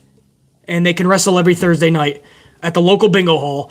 Because fucking A, I'm sick of this forced shit. And if it seems like I'm extra amplified, it's because I just watched two of the fucking best, one of the best female wrestlers ever, Sasha Banks, and one of the most athletically gifted, Naomi. I just watched them have to walk out of the company, Sasha yet again, because people like fucking Charlie and Lacey Evans are getting all the pushes. Because they're not blonde. They're reduced to the tag team. But we already got Bianca with a title. We already reached our black quota for the year. Bianca's got the title. That's because Bianca's fucking amazing. Just like Sasha's amazing. Just like Naomi can do athletically gifted shit that most of the roster can't do. It's okay to have more of these main events and titles on the right people. But no. Lacey's back. We instantly gotta give Lacey another push. Force her. Could you imagine if Sasha, for one day in her life while she was with WWE these last 6 years alone, could you imagine if she got one iota of the booking that Lacey Evans ever got? With the talent that Sasha has? Bam! Zoom to the moon! Could you imagine if Vince McMahon gave Sasha Banks one iota of the effort that he gives to forcing Lacey Evans? This isn't the first time he did this when she was a heel. He's doing it now upon her return. Could you imagine, guys, how fucking insane Sasha would be right now? She would be one of those people to bring people to the product. Maybe the 1516 Raw rating that we see nowadays, maybe that could go back 18, 19, 2 million on the average. It starts with people like Sasha. Just give them the right booking and the right placement. But no, they're not blonde. Vince doesn't see the Linda McMahon when she was younger in them. So they're not going to get that type of booking. He's going to throw insignificant, irrelevant tag titles on them and throw them away into the corner. Just like Asuka's title reign with that Raw title. Her entire title reign was holding the hand of Lana to try to give her a rug. Why Lana? Lana doesn't have a speck of the athletic ability that Sasha has, but why does Lana get the forced push? Why would you not invest that into Sasha? But Lana gets it, and Asuka has to be the sacrificial lamb? So he put the title on Asuka to shut everybody up. See, she's champion. But she never got a title defense. Or very rarely, once in a blue moon. The only one I remember was with Alexa Bliss during a Monday Night Raw. Everything else during that title reign was holding the hand of Lana, and then when Charlie got back, Lana got kicked to the curb, and Charlotte was now next to Asuka. It's always Vince McMahon's same agenda to push the same type of individual. So we saw Asuka have to get fucking mistreated, even with a championship, just like he did with Sasha. What do you mean we're misusing you? We gave you title belts. You gave them irrelevant tag titles in an irrelevant, not even existing tag division. You hurt them more by putting them in a tag team and giving titles. The titles didn't propel them, or vice versa. The titles weighed them down, and now they started to sink. They saw themselves sinking, so they stood up to the old bastard in Stanford. The old bastard said, fuck off, this is what you're getting. And they said, no, you fuck off, we're walking. I don't blame them at all for walking away. I know everything in this review seems to keep going back to Sasha Naomi walking out, but that's the big topic, and I can't wrap my dome piece around the fact that Sasha's no longer going to be with the company once this settles through. And again, for anybody that thinks this is a work, what could be the end game? WWE exposed how they do business in the statement, saying they're a scripted reality television every week, and that Sasha Naomi had weeks to or the whole day to rehearse their match. So the storyline is to just expose the fucking business? Unless they come back into the bloodline, there is no possible way this could be a storyline that ends the right way. Anyway, this Lacey Evans shit, I've been done with it. I'm so done with it. I will not be if I'm ever in an arena and she tells me to stand up for my military, as much as I love my military, my brothers are Marines, I have family that are fucking cops, I get it. I ain't standing up for this forced agenda bullshit. Fuck that. The main event is Becky Lynch versus Asuka, a rematch from just last week. Bianca Belair is at ringside. Green mist to the face of Becky, the old school green mist, man, makes an appearance, and then a kick upside Becky's dome piece, and that's it. That's a wrap. Asuka defeats Becky Lynch and becomes the #1 contender for Bianca Belair's championship. Again, this whole match was flipped upside down. It was supposed to be a 6-pack challenge. Naomi, we were hearing, was supposed to win the son of a bitch, but then just do the booking for her going into Hell in a Cell was just going to be atrocious for her and Sasha Banks. So they were like, dude, if the end goal is just us looking like chumps, then what the fuck? So Naomi's like, you thought because I win this match and then I look like a fucking chump at the pay-per-view as a champion, you think this is justified? This is okay? It's what I always tell you guys, even with like the Usos, man. Even singly, I don't want them losing matches. Or a non-title match. They're champions, bro. Act like it. Perception is reality. Even if I see somebody with a title belt lose 50-50 booking, I'm still going to look at them as losers. So you got the green mist, the Asuka kick. Asuka is now taking on Becky because that 6-pack challenge never happened. There were some stories that Doudrop and Asuka walked out with Naomi and Sasha. I cannot confirm that yet, but there are reports saying that all of them walked out. So I have to do more research on that. I don't know if more ladies walked out with Sasha and Naomi, but they had to turn that 6-woman tag into just a one-on-one match. Asuka wins. That was not the supposed winner. It was supposed to be Naomi, which makes this all more weirder. And it makes you think, what would this Hell in a Cell match have looked like? Would it have been Naomi versus Bianca one-on-one? And Bianca Naomi just has to do the job to Bianca, and then Naomi's right back into the irrelevant tag division looking like an idiot still. So a lot of you guys are like, well, man, she could have had one big moment at the pay-per-view. Okay, but then she's losing that, and then she's right back to looking like an idiot. And because she just had her title match, well, she's going to be irrelevant for the next year at least. They understand this now, guys, because they've been booked so fucking tragically for Naomi, 10 years, for Sasha, over 5. I hope you guys are understanding what I'm saying, dude, and why this is so important for them to have walked out, why I am so proud of them, why it's respect. Because more people need to stand up and say, this is not okay, bro. They need to stand up to Kennedy McMahon and say, this is not okay. And that was your show. It's completely overshadowed by Sasha and Naomi. I want to take it over to the unit now, man. I know there was a lot of soup. Thank you guys for the ups. We're closing in on 600 on the likes, man, on the ups. That helps the algorithm later. So on your way in or out, if you could smash that, that helps out BC. They don't like to pump or put out my live streams for some reason. But once we go up on the channel, the algorithm kicks in. And that's when thousands of people are able to catch the stream, even though we're not live anymore, which sucks. But you guys smashing that helps out. So as we close out on 600 live, I appreciate it, man.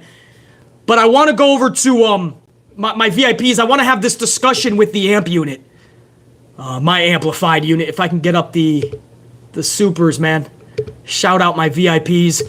And see what you guys think about this, man. Because I've been running my yapper for over an hour and a half. about this shit. We started off with Trev Reigns, the Tribal God. What up, Trev? Good to see you up in here, man. Nothing irks me more about how I am supposed to... how I am so proud of both Sasha Banks and Naomi for standing up to Vince McMahon. I'm glad they walked out after finding out how they booked the tag team division for the women.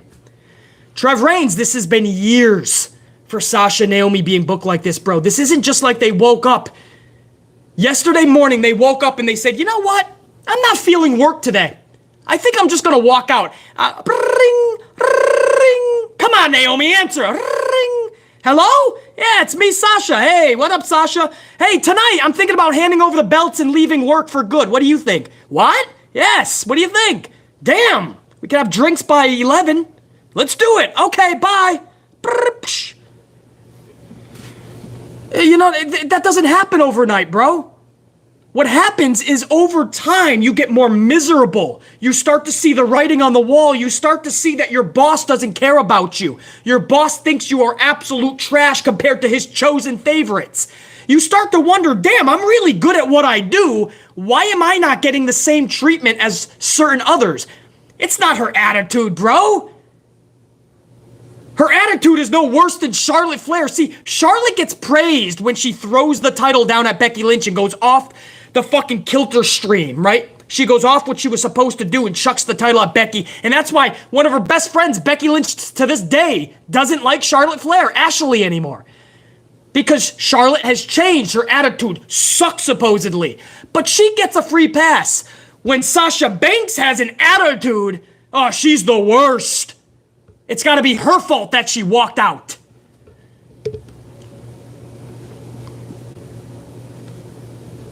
Nah, bro. No, I'm not giving Charlie Flair a pass. At all. If you're going to claim that Sasha Banks is crying about her being a brat or just not doing her job, then you better say the damn thing about Charlotte time after time after time. When she doesn't get her way, you see in the ring the tantrum that she will put on for everybody to see live. So Trev Reigns, absolutely, man. Jeffrey Ross, a couple of 199 spots, man. Jeffrey says no Sasha or Naomi, and it's due to lack of care. What the fuck? Jeffrey Ross, you nailed it right on the head, bro. Lack of care by the old bastard. All he had to do was show them respect. They would have stayed forever. They would have been lifers. Naomi, for sure. Sasha, she'll wrap up the career in WWE. All they asked for is just a little respect. Just a little bit. Just a little bit. Just a little bit. And Vince showed them the opposite of respect. Jeffrey Ross also says, I'll be at work when you start the stream, just leaving a like. So Jeffrey Ross, you're probably not still up in here. You're probably busting your ass at work. Keep smashing it out, man. Be the employee of the month. Be that top tier talent and make sure your boss is doing you justice, bro. Doing right by you. Or put him in his place. And Jeffrey Ross, even though you couldn't stay for the whole stream, thanks for stopping in just to smash that up, man. We're about to close in on 600 live. And that's because of people like Jeffrey Ross. So I appreciate that, dude. And Jane Donnelly with a 449 says, what up, BC? What up, Jane? Just dropping in to leave a like and show the love. We'll catch the vid later. Red team, go! So Jane is just like Jeffrey. They couldn't stick around for the whole stream, but they just coming in to smash that up and show the love. So let BC show it right back. Salute to Jane Donnelly and Jeffrey Ross. AMP unit members like you guys make this thing go around, man. Appreciate it. Christopher Blackshear, $4.99. Always good to see Christopher up in here. VKM didn't learn his lesson 3 years ago when Sasha walked out the first time. Now Naomi walks out too. They don't need him. He needs them. Show them respect. With an exclamation point. Christopher, I said those same words earlier in the cold open and about 3 more times during the Raw review. They don't need Vince McMahon or that fucking company. With how many viewers are leaving, especially that red brand every year, Vince needs people like Sasha and Naomi way more than vice versa. So Christopher Blackshear, I absolutely agree. And Kim T, I don't always get to see Kim T up in the stream. Good to see Kim T up in here with a $9.99. Says, interesting that Charlie can have a temper tantrum and toss the belt on live TV, yet Naomi and Sasha are the ones getting a press release about how unprofessional they are. You're not that slick, Vince. Kim T, I was just talking about that this entire last hour and a half plus.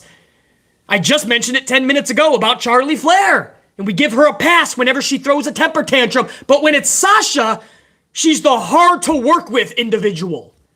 Come on, bro. You know it's got to take a lot to make somebody as beautiful on the inside, just as much as the outside, as Naomi. She's just a really good person. It's got to take a lot to piss off Naomi. It's got to take a lot for her to be like, dude, I'm done. I've had enough. Could you imagine reaching that point with somebody like Naomi, who for 10 years has tried to be the company person? You gotta really fuck up. Vince McMahon found a way to fuck up to the point where even Naomi had to walk. Kim T, I can't fathom it. I still can't fathom the Bray Wyatt not being with WWE. I'm not gonna, I probably ever fathom Sasha Banks having to do this a second time. Rev Davey Thompson, 5 spot. Haven't seen Rev Davey Thompson in a second. Thank you, brother. Good to see you back up in here. If Sasha and Naomi quit, I say good for them. That's what Vince gets for calling the talent independent contractors. Exactly. Rev Davey Thompson, look at the statement that WWE put out. They made it sound, they even exposed themselves just to make Sasha and Naomi look bad. We are a scripted weekly television show. We're rehearsed.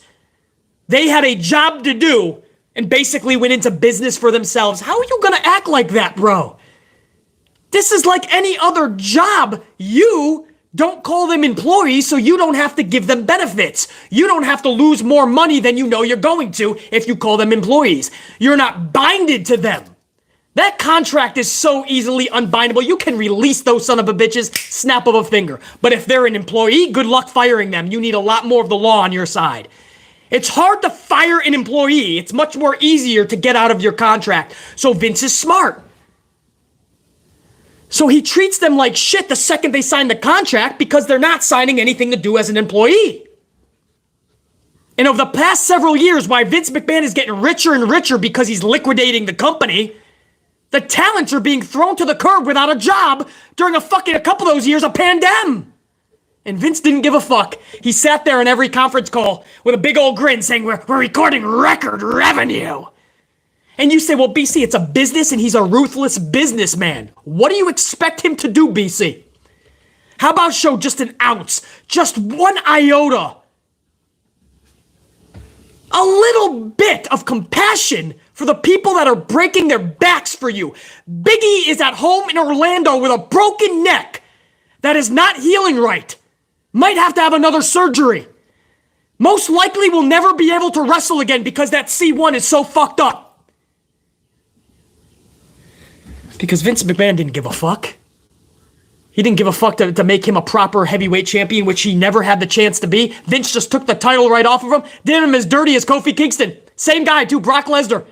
Did Kofi dirty and then took the title from Big E like nothing.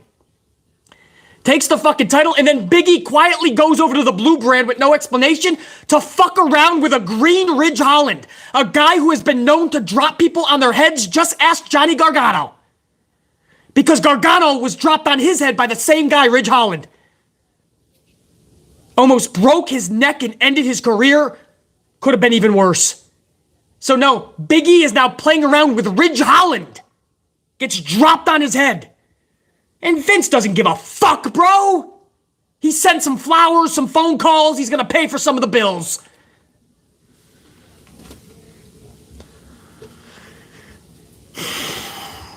And you wonder why people get upset because he doesn't even have the decency to call them an employee. And he throws people away like yesterday's garbage on a snap of a finger. But when the independent contractor steps up for themselves, stands up, and speaks out on their own behalf, they're now known as hard to work with people. Rev Davey Thompson. I know that was a long-winded answer, but I got a lot to get off my chest on this, man. Sasha, this is a pro Sasha Banks channel, and I can't fathom what needed to transpire. Sheriff Rivers, 5-star. What up, Sheriff Rivers? I got into a mini beef with Garza last night for saying their kissing gimmick won't get over. It's not getting over. It's already fucking stale and done with. They were gone for weeks and nobody ended up even realizing that Los Lotharios was gone. They came back, they ate a fucking squash match last night, and they can kiss their way right out of WWE. But you know what Garza said a month ago? We are always going to complain no matter what. Whether I'm chasing the 24/7 title or going for a heavyweight title, they're always going to complain. No, we just want the best for you guys and gals. If Garza is being booked correctly, we're going to fucking be down with it. We said that about Roman Reigns for months. Roman was doing the best work of his career when he turned heel, and we were on board with it. Bray Wyatt's booking for the longest time, we're on board. When it's good, we're going to tell you. We want it to do. We don't want to watch and just fucking bash everything. We want everything to succeed. Everybody. From WWE and Vince to fucking AEW and Tony Khan to the local bingo hall promoter. But bro, when your product is so fucking bad, Garza's gimmick is the pool boy gimmick. Him and Humberto, like the horny housewife. Her husband goes to work, and here come the pool boys. Humberto and Garza. They jump out of the van, everything's in slow motion. They're putting their hands through their hair. They go up to the housewife, and they're both kissing her on her cheek. It's like the beginning to a bad porno. That gimmick was never gonna get over, so we voiced our displeasure. We tried to warn Garza it's not gonna get over and tell him, dude, that you're already in 24/7 segments. You're already one of the catering crusaders getting your steps going and chasing around the fucking Dana Brooke, going in circles around the ring every night chasing Dana Brooke. You're already there, Garza. Don't you see your booking is shit and you're gonna be out of the company soon? But no, he's another one that just blamed the fans. You're always gonna complain, even if I'm just chasing the 24/7 title. Well, how is that interesting to anybody, Garza? Ember Moon, one of the best female wrestlers in the world, broke her leg chasing the 24/7 title. There was a moment where she thought she was never going to be able to come back to wrestling. So excuse us, Garza, if we didn't want to see you follow the same fucking fate. We're the assholes for wanting better for you. We're the assholes that when Biggie is playing around with Ridge Holland and he gets dropped on his fucking head and breaks his neck, we're pissed off because Biggie should have never been in that situation. He should have still been champion.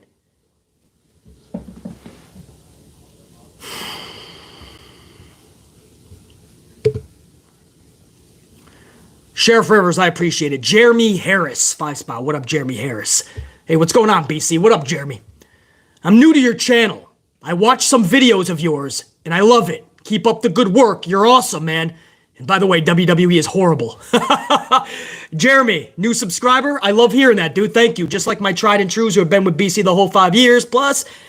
It's always good to see new subscribers, not just because the tube doesn't like to pump out my vids, but I know I can be a lot to handle. When you first tune into a BC video, I just seem like a screaming lunatic. I understand that. I'm an amplified son of a bitch to the highest level, and maybe I scare you a little bit. I'm gonna bite. But I'm just a passionate dude when it comes to pro wrestling, and it's good to see people like Jeremy Harris understand that and want to be a part of the smartest wrestling fans alive, the Amplified Unit. So Jeremy Harris, welcome.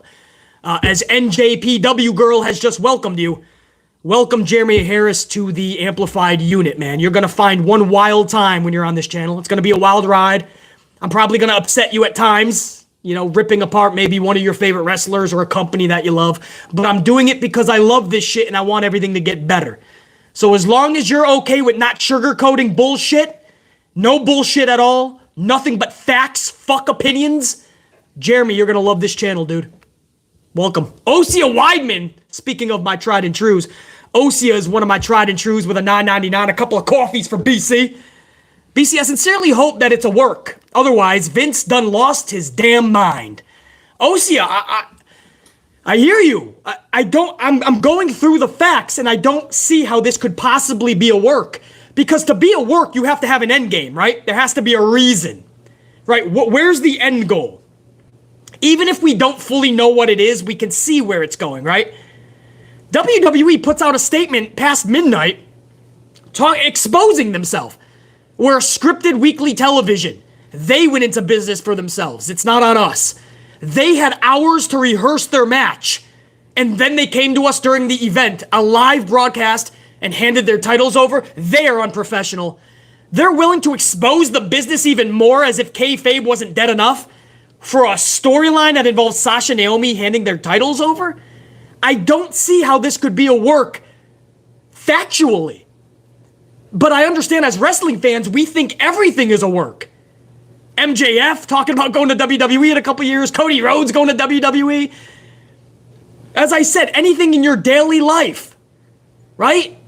There's a fire around the block. Everybody get out. It could catch.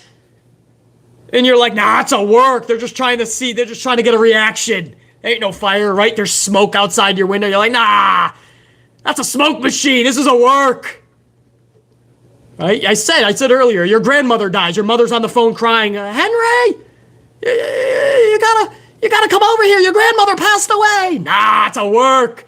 You're trying to get me over there so you can roll me up. And take my fucking championship, my Target championship. Your mother's like, a work? What? Your grandmother's dead. You missed a funeral. You missed a burial. You find out weeks later, oh, this was true? So I understand everybody thinks everything in wrestling is a work, but everything. I just don't see the positive outweighing the negative if this was to be a work. WWE literally exposed themselves to even the casual fans in admitting that they're a scripted television show and they rehearse their matches hours before during the day. Dude, even as a fan that knew it was scripted when I was fucking 6, I don't want to see that in print.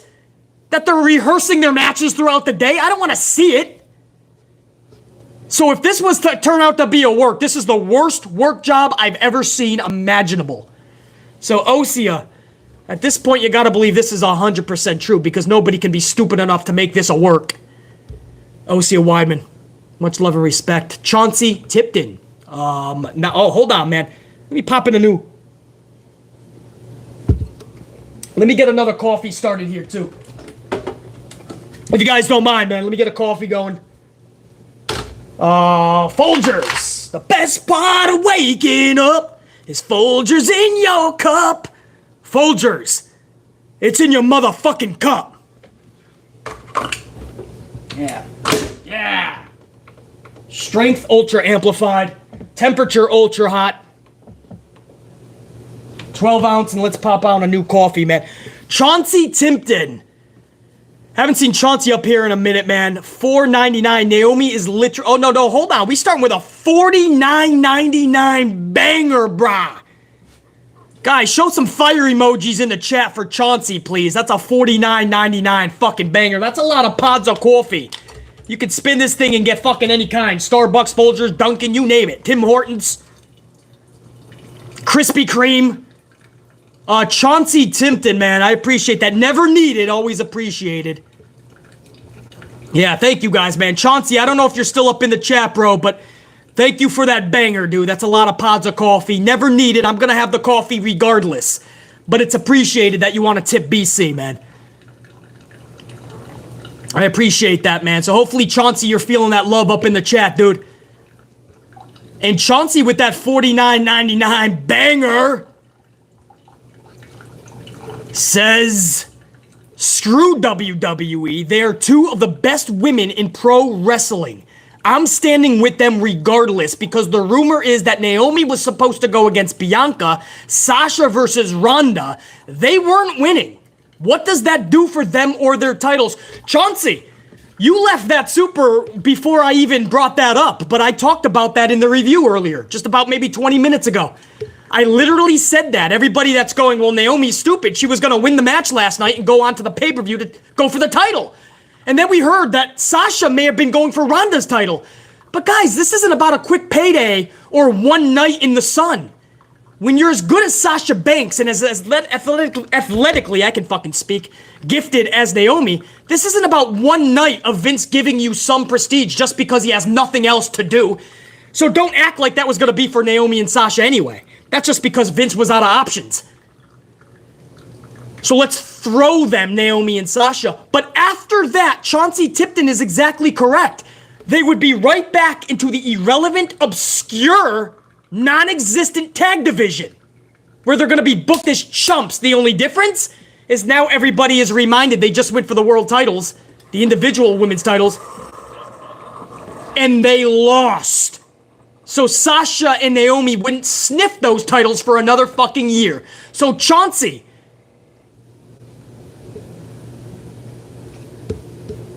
Tipton, absolutely correct at $49.99, man. They weren't winning this match at Hell in a Cell. So what does it do for them in the title? Absolutely nothing at all. And I saw, that the poll was still open. Guys, I wanted to leave the poll open. It's a little too long, I understand. I'm going to close the poll now. I know that takes up a big part of the chat. My bad. I put up a poll an hour ago. Do you guys agree with Sasha and Naomi walking out of WWE? Over 1,000 of you guys, over the last hour alone, 1,000 plus have voted. 88% of you think yes, you agree with Sasha and Naomi walking out of WWE. That tells BC that if you were in their position, you would have walked out. 88% is a large number. So I'm going to close the poll now, guys. But I appreciate all of you guys participating. I needed at least 100, over 1,000 of you guys. And in about a few seconds, you should see the final results in the chat. Yes was 87% at final tally, 12 on the no. Poll completed with over 1,000 votes. So that shows you that a lot more people fully see why Sasha Banks and Naomi had to do what they did. But Chauncey, no fucking question, dude. I said the exact same words because I can't fathom how people are not seeing that just because Naomi and Sasha were going to go for titles in a couple weeks with no build really at Hell in a Cell. And then afterwards, what does it do for their careers? Nothing. They might even be even worse off than they were going into Hell in a Cell. I'm glad that they finally thought about the long term and said, we've had a miss. I'm so proud of Sasha Banks and Naomi. I respect them even more than I did previous. I just wish they did it even sooner than they did it. Chauncey Timpton with another $9.99 too says, let's not forget though, that Charlie and Alexa got dream matches with Trish when they set up in the Royal Rumble for her and Sasha. 6 Mania until she gets a win. So I forgot to even mention that, Chauncey. You can just add that in a list of how Sasha Banks got screwed. Everybody knew that Sasha wanted the dream match with Trish. Everybody knew that Trish wanted that with Sasha. They set it up and the crowd popped at the Rumble. Sasha, Trish Stratus face to face. And what does Vince do? He gives us Trish Stratus and Charlotte Flair. Or Trish Stratus and Alexa Bliss. Because he knew so many people wanted to see Sasha and Trish. And you cannot have Sasha Banks in the limelight. Vince McMahon refused, even when she had the singles title. And most of those reigns were very short, just so Charlie could get them back. Play a little hot potato to catch up to her father, Ric Flair. That's the truth. Vince never wanted to put the title on the Sasha Banks. That's why her reigns were so short. That's why she's had so little title reigns. Meanwhile, Charlie's playing around with near 15. Vince McMahon never wanted to put one of the best wrestlers in the world, ever wanted to put her into the limelight. And that's fucking tragic and pathetic. And if you think I'm going to dog out Sasha Banks this morning because she finally had balls to stand up to that dude yet again, this isn't the first time. No, I'm going to put her up on an even higher pedestal. Chauncey Tipton with another $4.99 says Naomi is literally the token black girl. Remember the Total Divas reward. And they use Fox. She wasn't on the show. And they use Fox. She wasn't on the show. Other than Bianca, I'm done with. Are you talking about when Alicia Fox was on Total Divas?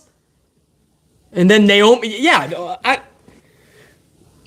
I don't think I totally understand the super, Chauncey, but I think we all know, we've seen for years what's going on, Chauncey.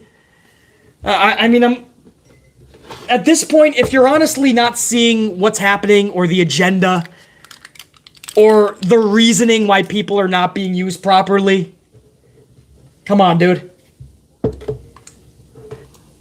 And I love how people go, but what about Bianca Belair? She's black and she's a champion. And then there was the same time when Bobby Lashley was a champion. Right, so you have black champions, and they're like, well, Sasha, you can't use that as an excuse. Oh, I'm sorry, I didn't know there was a fucking quota we had to meet. How about Sasha Banks is fucking phenomenal, and she should be a 27-time champion? I didn't know we had to wait until Bianca's not champion. Naomi's been there for 10 fucking years. You're telling me Lacey Evans is better than... Not even on the mic. Lacey Evans is fucking cringe on the mic, whether she's a G.I. Jane or a fucking Southern Belle Nasty. I'll take Naomi 37 times over Lacey Evans or Charlie Flair. Or Lana, when she was getting pushed. And Nia Jax was being pushed through the fucking moon.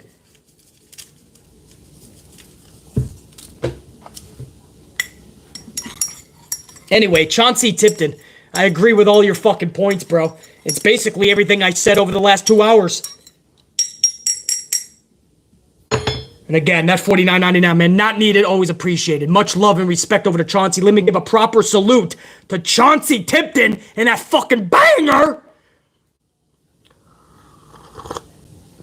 Folgers, man. It's in my motherfucking cup. Hero 292 spot. Banks' money and Vince screwed himself. 1,000,000%, dude. Now. It's already my 4th coffee this morning. We are amped, bro. Hero 290 says Banks' money and Vince screwed himself. Absolutely. Hero 290, I've been saying Sasha and Naomi don't need Vince or that company. Vince and that company need them way more. People like Sasha and Naomi. Hero 290, no doubt. Brandon Gulage, 999. What up, Brandon? Hey, BC, been a minute since I caught a live stream. This company's creative is absolutely garbage. How filthy they did Sasha and Naomi. Here's to more Dunkins and lattes. Fuck yeah, Brandon. I gotta give a salute to that, bro. You'll be talking about coffees and lattes, no doubt. Also, Brandon says the word that I always use for when Sasha, Naomi, and Big E and everybody gets done so dirty. It's not just dirty. They've been done filthy. So I love that wording there, Brandon Gulage, man. You are absolutely correct. Sasha and Naomi didn't just be done dirty over the last several years, especially. They were done filthy, and there's a difference. And when you're done filthy at your job, I don't care if you're flipping burgers at McDonald's, stocking groceries at the local ShopRite, inviting people in at Costco, if you're an Uber driver, if you're a fucking UPS driver, if you answer to anybody, maybe Uber you don't answer to somebody, or the Uber organization maybe, but at your job, if you're treated so filthy for so long, at what point do you stand up for yourself and walk away, or you just continue to eat shit? Whatever your boss tells you to do, while you see everybody who's less than you surpass you. At your job, you wouldn't be fucking like, no, dude, hold up, stop, hold up. We need to talk, bro. But Sasha and Naomi are going to be looked at as the villains because they had enough of their bullshittery. The booking that Vince has given them has been so drastically and tragically sad. They finally stood up and they're the fucking problems? No, bro. Brandon, appreciate it, dude. Pile driver finisher with a 10 spot. Always good to see pile driver finisher up in here. Sasha and Naomi deserve every bit of success that comes their way. They should be allowed to elevate a division that is set up to fail. I hope they can actually accomplish that instead of this ordeal. I don't know if this relationship can be mended. I don't see Vince McMahon easily letting them out of their contracts. But I also don't see a way that Sasha and Naomi can possibly come back and there be this relationship mended. I think the damage is so strong. This is the second time that Vince has given nothing to Sasha when Sasha said, I'll walk, dude, if you just don't give me respect. And Vince called her bluff, and she did it again. I don't know if there's going to be a third time. So, pile driver finisher, I would love to see everything mended. I just think that this time, I think they have to show a message, man. We're not just going to come back and take your lies. Right, Mustafa Ali just came back. Probably Vince told him a bunch of lies, and he's already flat on his back, and he's probably going to be released next week. Mr. Black Ice 22, 10 spot. What up, Mr. Black Ice 22? I watched those throwbacks WWF shows. Incidents like this proves that those memories is so platinum. I want better for the talent than this. What the fuck is going on? I know what the reason is. We know the deal. Enough said, Mr. Black Ice. You know what's up. BC does. Most of my amplified unit knows the deal. And it's on top of a plethora of other issues. But we know what's up, man. Mr. Black Ice 22, I appreciate it. Adrienne Lachey! Adrienne Lachey, what up? Always good to see you up in the chat, man. Sasha can put on bangers with broomsticks, 100%. Adrienne, that's my line. Sasha Banks can have a 6-star Meltzer Boy Imaginary Stars, one of the Meltzer classics. Sasha Banks can have that with a broomstick. So, Adrienne Lachey, I salute to that. I don't know how long you've been with the chat, Adrienne Lachey, with the stream, but I went over in my cold open. I went over all the individuals that their best match with Sasha. It's basically the entire roster. How fucking sad is that? That still you can get no respect when you are the common denominator of everybody's greatest match. When you're as athletic as Naomi is. And you have 2 title reigns in 10 years. Yeah, that's believable. Meanwhile, Charlotte has 14. Jonathan Masters, 2 spot. Anyone who gives the old man the bird is cool with me. Well, boom. Allow myself to do the same, so I guess I'm cool with you, Jonathan Masters. Because Sasha Banks and Naomi probably gave both fucking birds a piece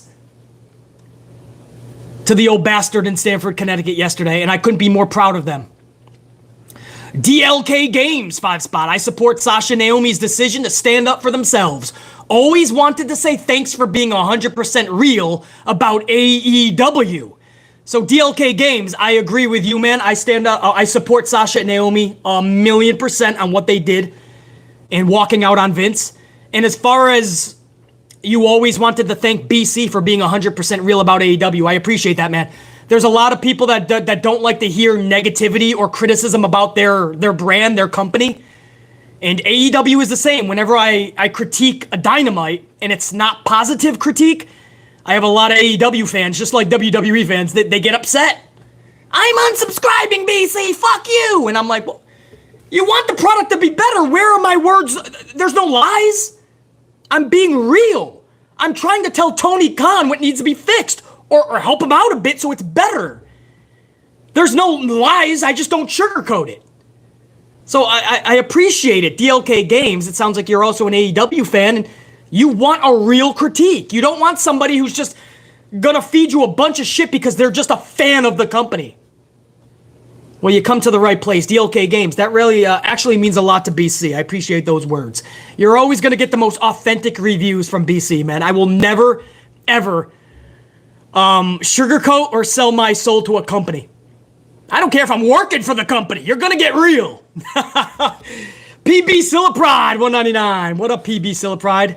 Let's see if we can get 1,000 on the ups or people watching. Yeah, we were over fucking 9. This is a big story, PB Sillapride. People are like, how the fuck did Vince lose Sasha Banks and Naomi? This is a huge story. So people are going to tune in to just try to comprehend. You can't fathom this, right? It's the same thing we said about Bray Wyatt. This isn't overreacting or being over dramatic. This is Sasha Banks with Naomi, by the way. Not just Naomi. 2 of them, the tag title holders, tag team champions. And one of them is the best wrestler in the world for the females, and they handed their titles over to the point where, because they felt they were they didn't have any respect. Vince was giving them nothing, and they walked out of the company. That's not being over dramatic. That's a heavy topic in the community. So we're all coming together because we can't fathom how this happened. So yeah, I guess I'm not surprised that we're all coming together and really just trying to fucking find this out together. PB Silla Pride. Appreciate that, man, and I appreciate all you guys, man. The hundreds and hundreds that were tuning in live throughout the 2 hours plus, the thousands, once we go up on the channel, when we're done being live, when we cut the stream, that's when the algorithm kicks in. And thousands of people are going to find this vid, and I'm glad that I can be at least a source to try to make sense of all of this bullshit, because you can't count on Vince to do it. Dante Jaron 23 $4.99 off the WWE explanation. It paints a picture of being unprofessional, but based off of a close friend's account, it is highly justified what they did. Dante Jaron, no question. WWE's response was fully to throw Sasha and Naomi under the bus. We're a scripted television show. They had hours to rehearse the match, and they come at us during a live broadcast to tell us they're walking away and giving their titles up. It's unprofessional. How dare they? But we know the real deal. That's fucked up that they would portray them like that. And Naomi, a close friend of Naomi, has come out and said that's the opposite of what happened. That they didn't want to work with two of the people in the six-pack challenge. A close friend of Naomi said, bullshit. I'm gonna believe that way more before WWE's official statement that is making Sasha Banks and Naomi, of all people, seem unprofessional. Even the first time Sasha walked away. Can you fucking blame somebody who is working somewhere? You don't even have the decency to call them an employee. They're basically just trash, independent contractors. I'll release you anytime I want of the day. You don't even have the respect to call them an employee, and then you take their talent and you try to hide it. That's basically what you're doing. At some point, you at your job is going to say, fuck you, I'm out of here, bro. Dante Jaron 23, no doubt. Ahmed Yusuf. Ahmed, what up, man? I don't always see Ahmed up in the chat. Always good to see you, dude. BC, I understand you don't like AJ being in a tag team, but for some reason, AJ and Finn is working for me as a team. Well, that's all that matters, man. Maybe you're part of the Too Sweet, right? Maybe you're old school Bullet Club. Maybe you just like these two really good talents together. Maybe you want to see them win tag titles, Ahmed. I'm not going to trash the fact that you like it, just like RK Bro. I can't stand them. But I understand there's people that giggle and clap every time RK Bro is out there making stupid weed jokes. But it's definitely not for me. The viewership is telling you that it's just not working. And on top of that, Ahmed, my problem with it is there's no reason they're in a tag team. Finn Balor helped out AJ Styles because he was getting beat up by Judgment Day. And then all of a sudden, a week later, they're in a tag division match. He helped him out, and all of a sudden, they're an official tag team now. So, Ahmed, I guess the reasoning for me that I can't jump on board more than anything is they didn't give me a reason, or us, a reason to care about it. So I understand, Ahmed, liking them two together and seeing some good stuff on it. I'll see where you're coming from, but I hope you see where BC's coming from. If you expect BC to care about Finn Balor and AJ Styles in a tag team, just the way it was beginning, the way it was formed, I can't do that. But I do hope they give me a reason in the future.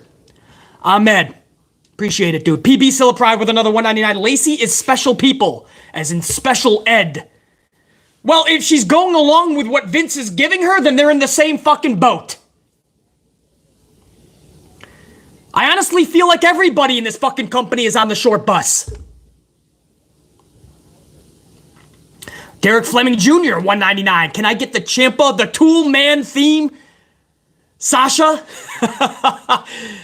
The Tool Man. You're talking about Tommaso. This is several streams ago.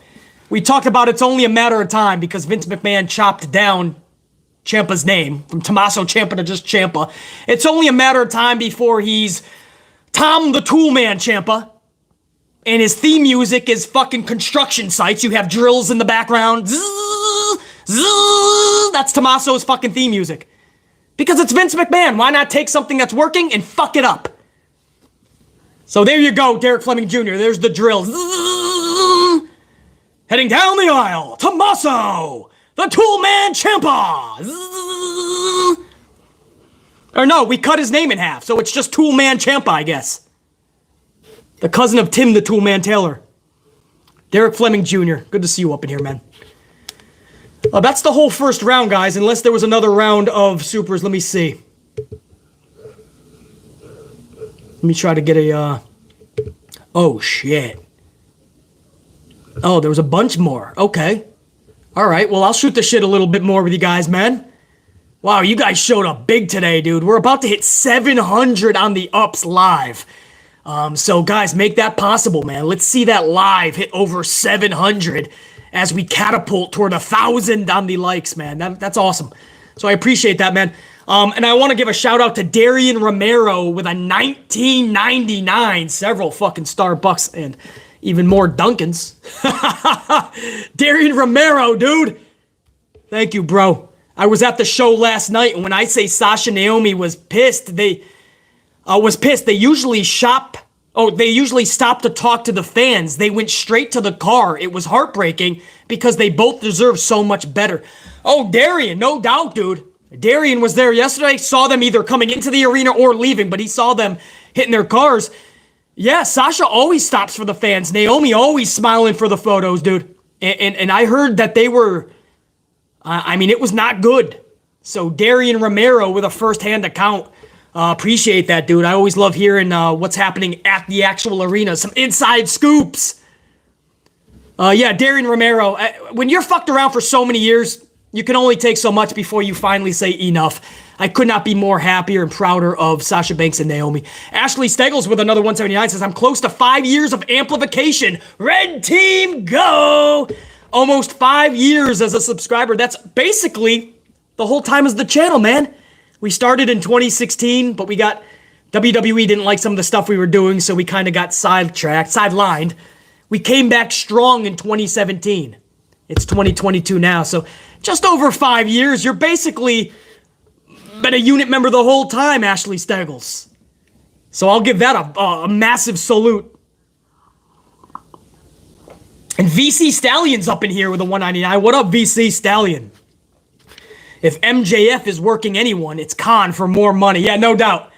That's another one where we're all saying this is a work, man. He's obviously positioning himself in 2024, but he's never going to leave Tony Khan in AEW. But MJF is a smart businessman who has ties to some of the suit and ties, like Bruce Pritchard and so many other in WWE. He talks about watching the product, and he gives details. So you know that's not a work. He's watching WWE every show. He's talking about who he likes to work with. I wouldn't be that shocked if he jumped ship in 2024.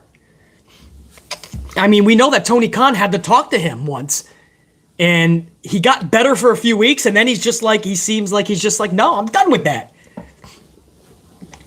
So I think it's a little bit of a work. I think that Tony Khan absolutely knows some of the shit that he's saying, no doubt.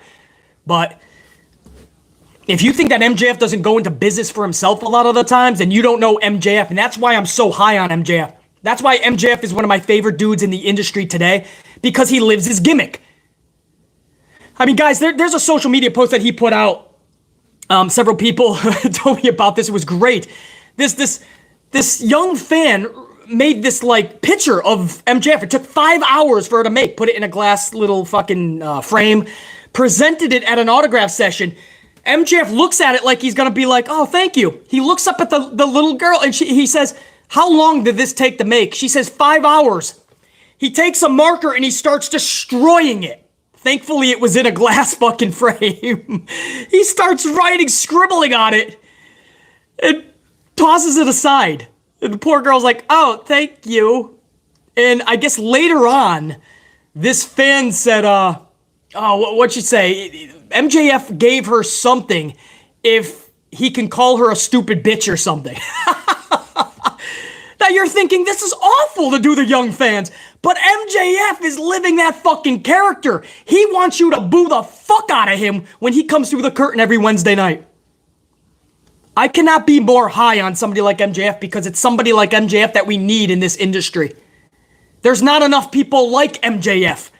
The guy is a mastermind when it comes to just knowing what professional was, is, and always should be. The foundation of pro wrestling rests in MJF's lap. So I fucking love MJF. Anyway, BC Stallion, that was a long-winded answer. You get me talking about MJF, I can go on for about an hour. Thank you. Easy Does It. What up, Easy Does It? 5-spot, I don't want them in AEW. They are clueless on booking women or making huge storylines. Everything is about 5-star matches and no story. Easy does it. You know how I feel about the women's division in AEW. WWE over the last month has been doing more matches for the women. A lot of those matches are going over 5 minutes lately. Something weird is happening. But it's still a lot of the same old shit too.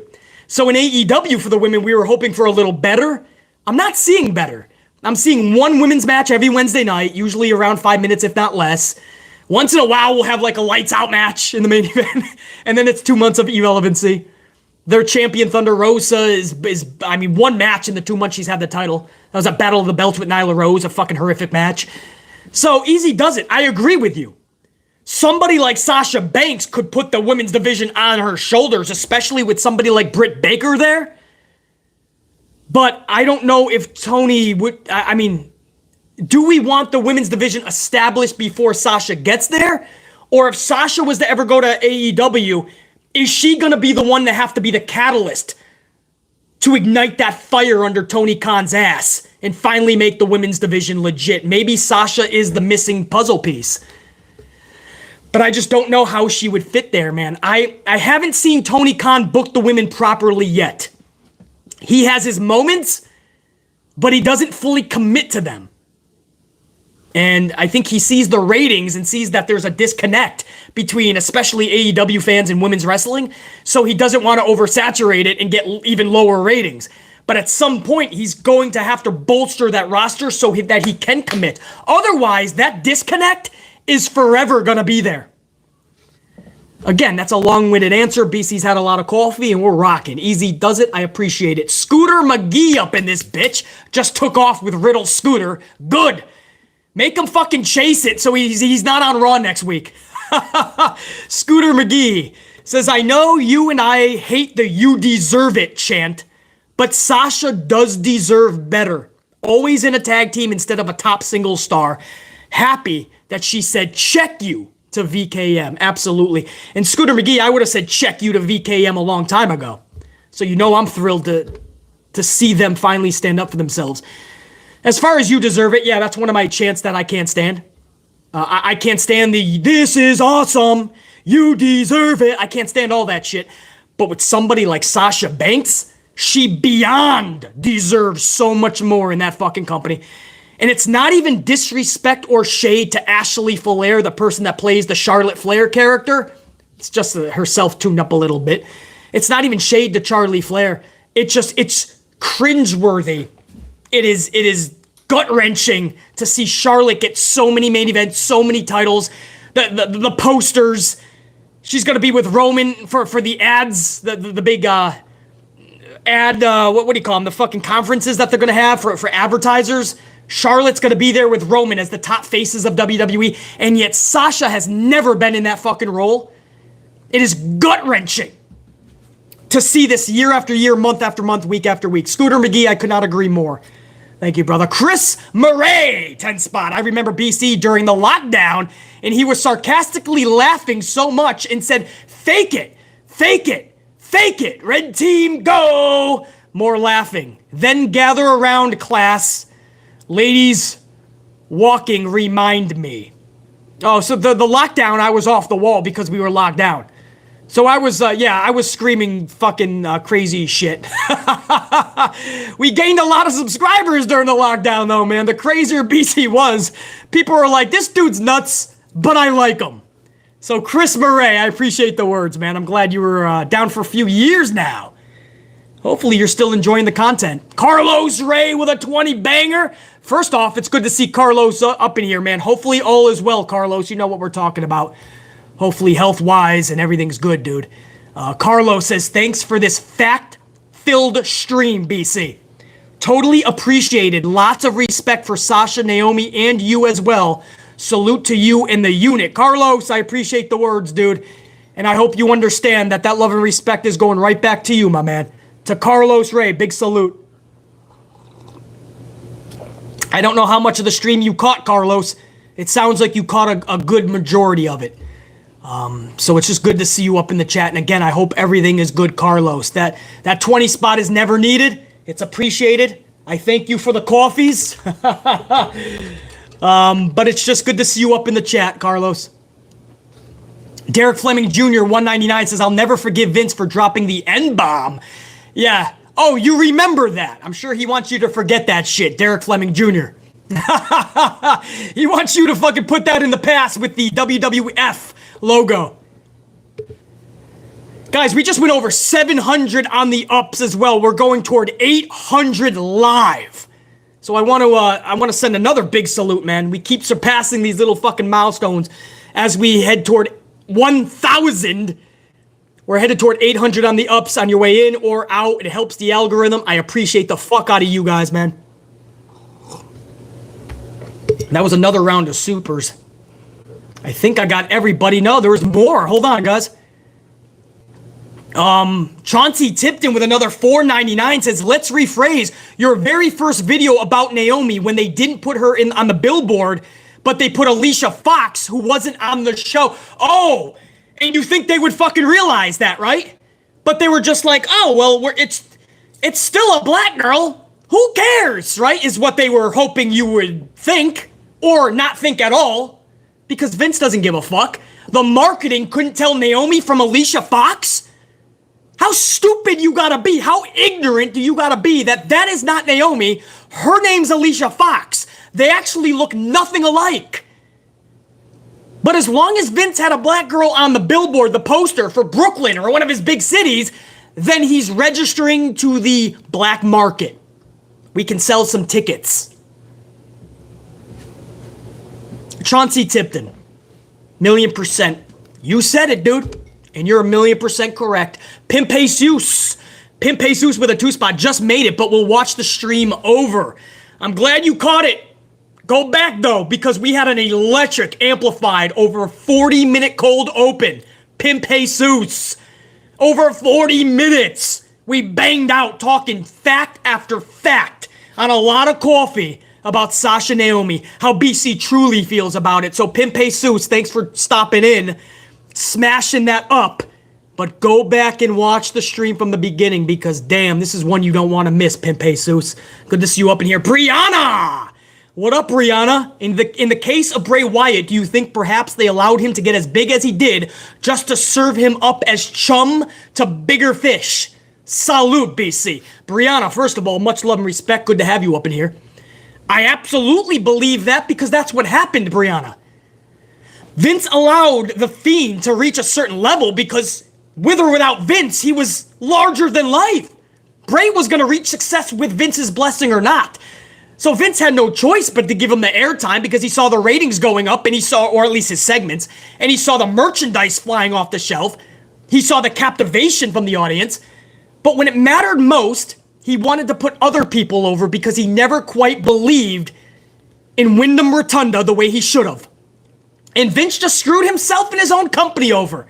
Because now we, the audience, we can't watch Wyndham Rotunda. Now we can't even watch Sasha Banks. The only people that actually made BC give a fuck the last 5 years was Bray Wyatt and Sasha Banks on WWE programming. Guess what, guys? They're both gone now. And I know I ain't the only one that felt a certain way when Sasha and Bray came down the aisle. So Brianna, 100%, because factually that's the only evidence that we have. Vince served up Bray Wyatt on a silver fucking platter. Brianna, much love and respect. And Jay with a $4.99. What up, Jay? I don't like what they're doing with Rollins. He's on a losing streak. I think he should join Judgment Day. Jay, really odd because I don't see how he can beat Cody at Hell in a Cell. Cody should not be losing any match. He's got to pick up that one of those titles from Roman Reigns by SummerSlam, and you catapult this dude to the moon. You put that strap on, you put that rocket on his back, and you watch him soar.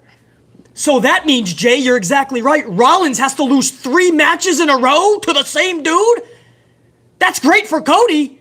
What the fuck? Where do you put Rollins after that, bro? So, Jay, absolutely. I was thinking the same thing, and I forgot to put that in the review, so thank you for reminding me. I don't know. I hope Rollins is talking to somebody. I was going to say Vince, but is that even going to fucking do anything anymore? I hope that he's, like, pushing for, okay, if I put Cody over again, I mean, we're going to do something big with me, right? Because this could fucking ruin me in the eyes of most people. Whoa, man. What are we at? 2.5 fucking hours almost? I think I got everybody. If I missed any super VIPs, man, I'll get the list afterwards when we're done being live, and I'll give you a shout out in the next video. But for everybody that tuned in live, man, this was one of this was one of the most amplified podcasts we've ever done. One of my favorite people. This has always been a Sasha Banks Pro channel. She left last night. It doesn't look to be a work because this would make no sense and just make everybody look like an idiot if this is a work. This looks pretty fucking real. WWE in their statement is trying to throw Sasha and Naomi under the bus as if they were unprofessional. But maybe they were just fed up because they were not respected for fucking years. And Vince McMahon refuses to fucking give them anything. Tag titles, sit in the corner. Don't say we never gave you anything. But you didn't build a division. They're even weaker with the fucking titles. They look like idiots with titles in a non-existent division. Do you understand how that works? So anybody that claims that Sasha and Naomi is unprofessional this morning, you best check yourself and check the facts, because it's the farthest thing from the truth. They had every right and reason to walk out on the old bastard in Stamford, Connecticut, because they've been done filthy for years. Even at your own job, if you're done filthy for years, wouldn't you finally have enough and stand up for yourself? I would hope so. I would hope you have enough balls to stand up to your fucking boss. I respect Sasha Banks and Naomi. I'm going to find out more about this whole situation. And in the near future, hopefully, I can give those facts over to you guys. We're going to be extremely busy over the next few days. So I don't know if I'm going to be able to put out an impromptu video or not. But just be subscribed and notified. And the second I get more word, man, we're going to get amplified. I don't care if I got to bust open with a live stream with 10 minutes of notice. I'll go live at fucking 3 in the morning. I don't give a fuck. If 25 people are watching and it's 3 o'clock in the morning, but BC's live because I got some news, that's what we're going to do, man. You know how I roll. Much love to all you guys, man. There's a lot of you guys up in the fucking chat still, even though we just been shooting the shit the last hour. So there's a lot. I can't really do a roll call because we'll be here another hour. But I appreciate the fuck out all you guys. Thank you for getting amplified with BC. Thank you for just all of us coming together and trying to make sense out of something that you just can't make sense out of. And it's going to be mind-boggling for days, weeks, months, years to come, just like the Bray Wyatt situation. I don't understand this, but I do not blame Sasha and Naomi at all. I respect their decision. I would have done the same thing years ago. So I thank you guys so much, man. And for everybody that took a moment to smash that up, dude, we're going toward 800 live. That's just fucking awesome, dude. That's going to open the floodgates for the algorithm in about 2 minutes when we're off the air. So thank you guys, man. I see you in the chat, man. I can't do a roll call, but I see all you guys, dude. And dude, you guys are thanking me. I want you all to know I'm thanking you, dude. Honestly. I mean, this has been an electric amplified stream, man. And you guys just heard me yell for about 2.5 hours because I had a lot to talk about. I had a lot to get off my chest. And you guys allowed me to do that. Thank you. Can't wait to do it again, guys. Much love and respect. We're not going to have any music to send us out. Sasha, I released my assistant Sasha a long time ago. This is a little bit more of a serious stream that we're just going to end it on a thank you. And to Sasha and Naomi, stand your ground. We all stand behind you. Much love. I'm out. Check you guys.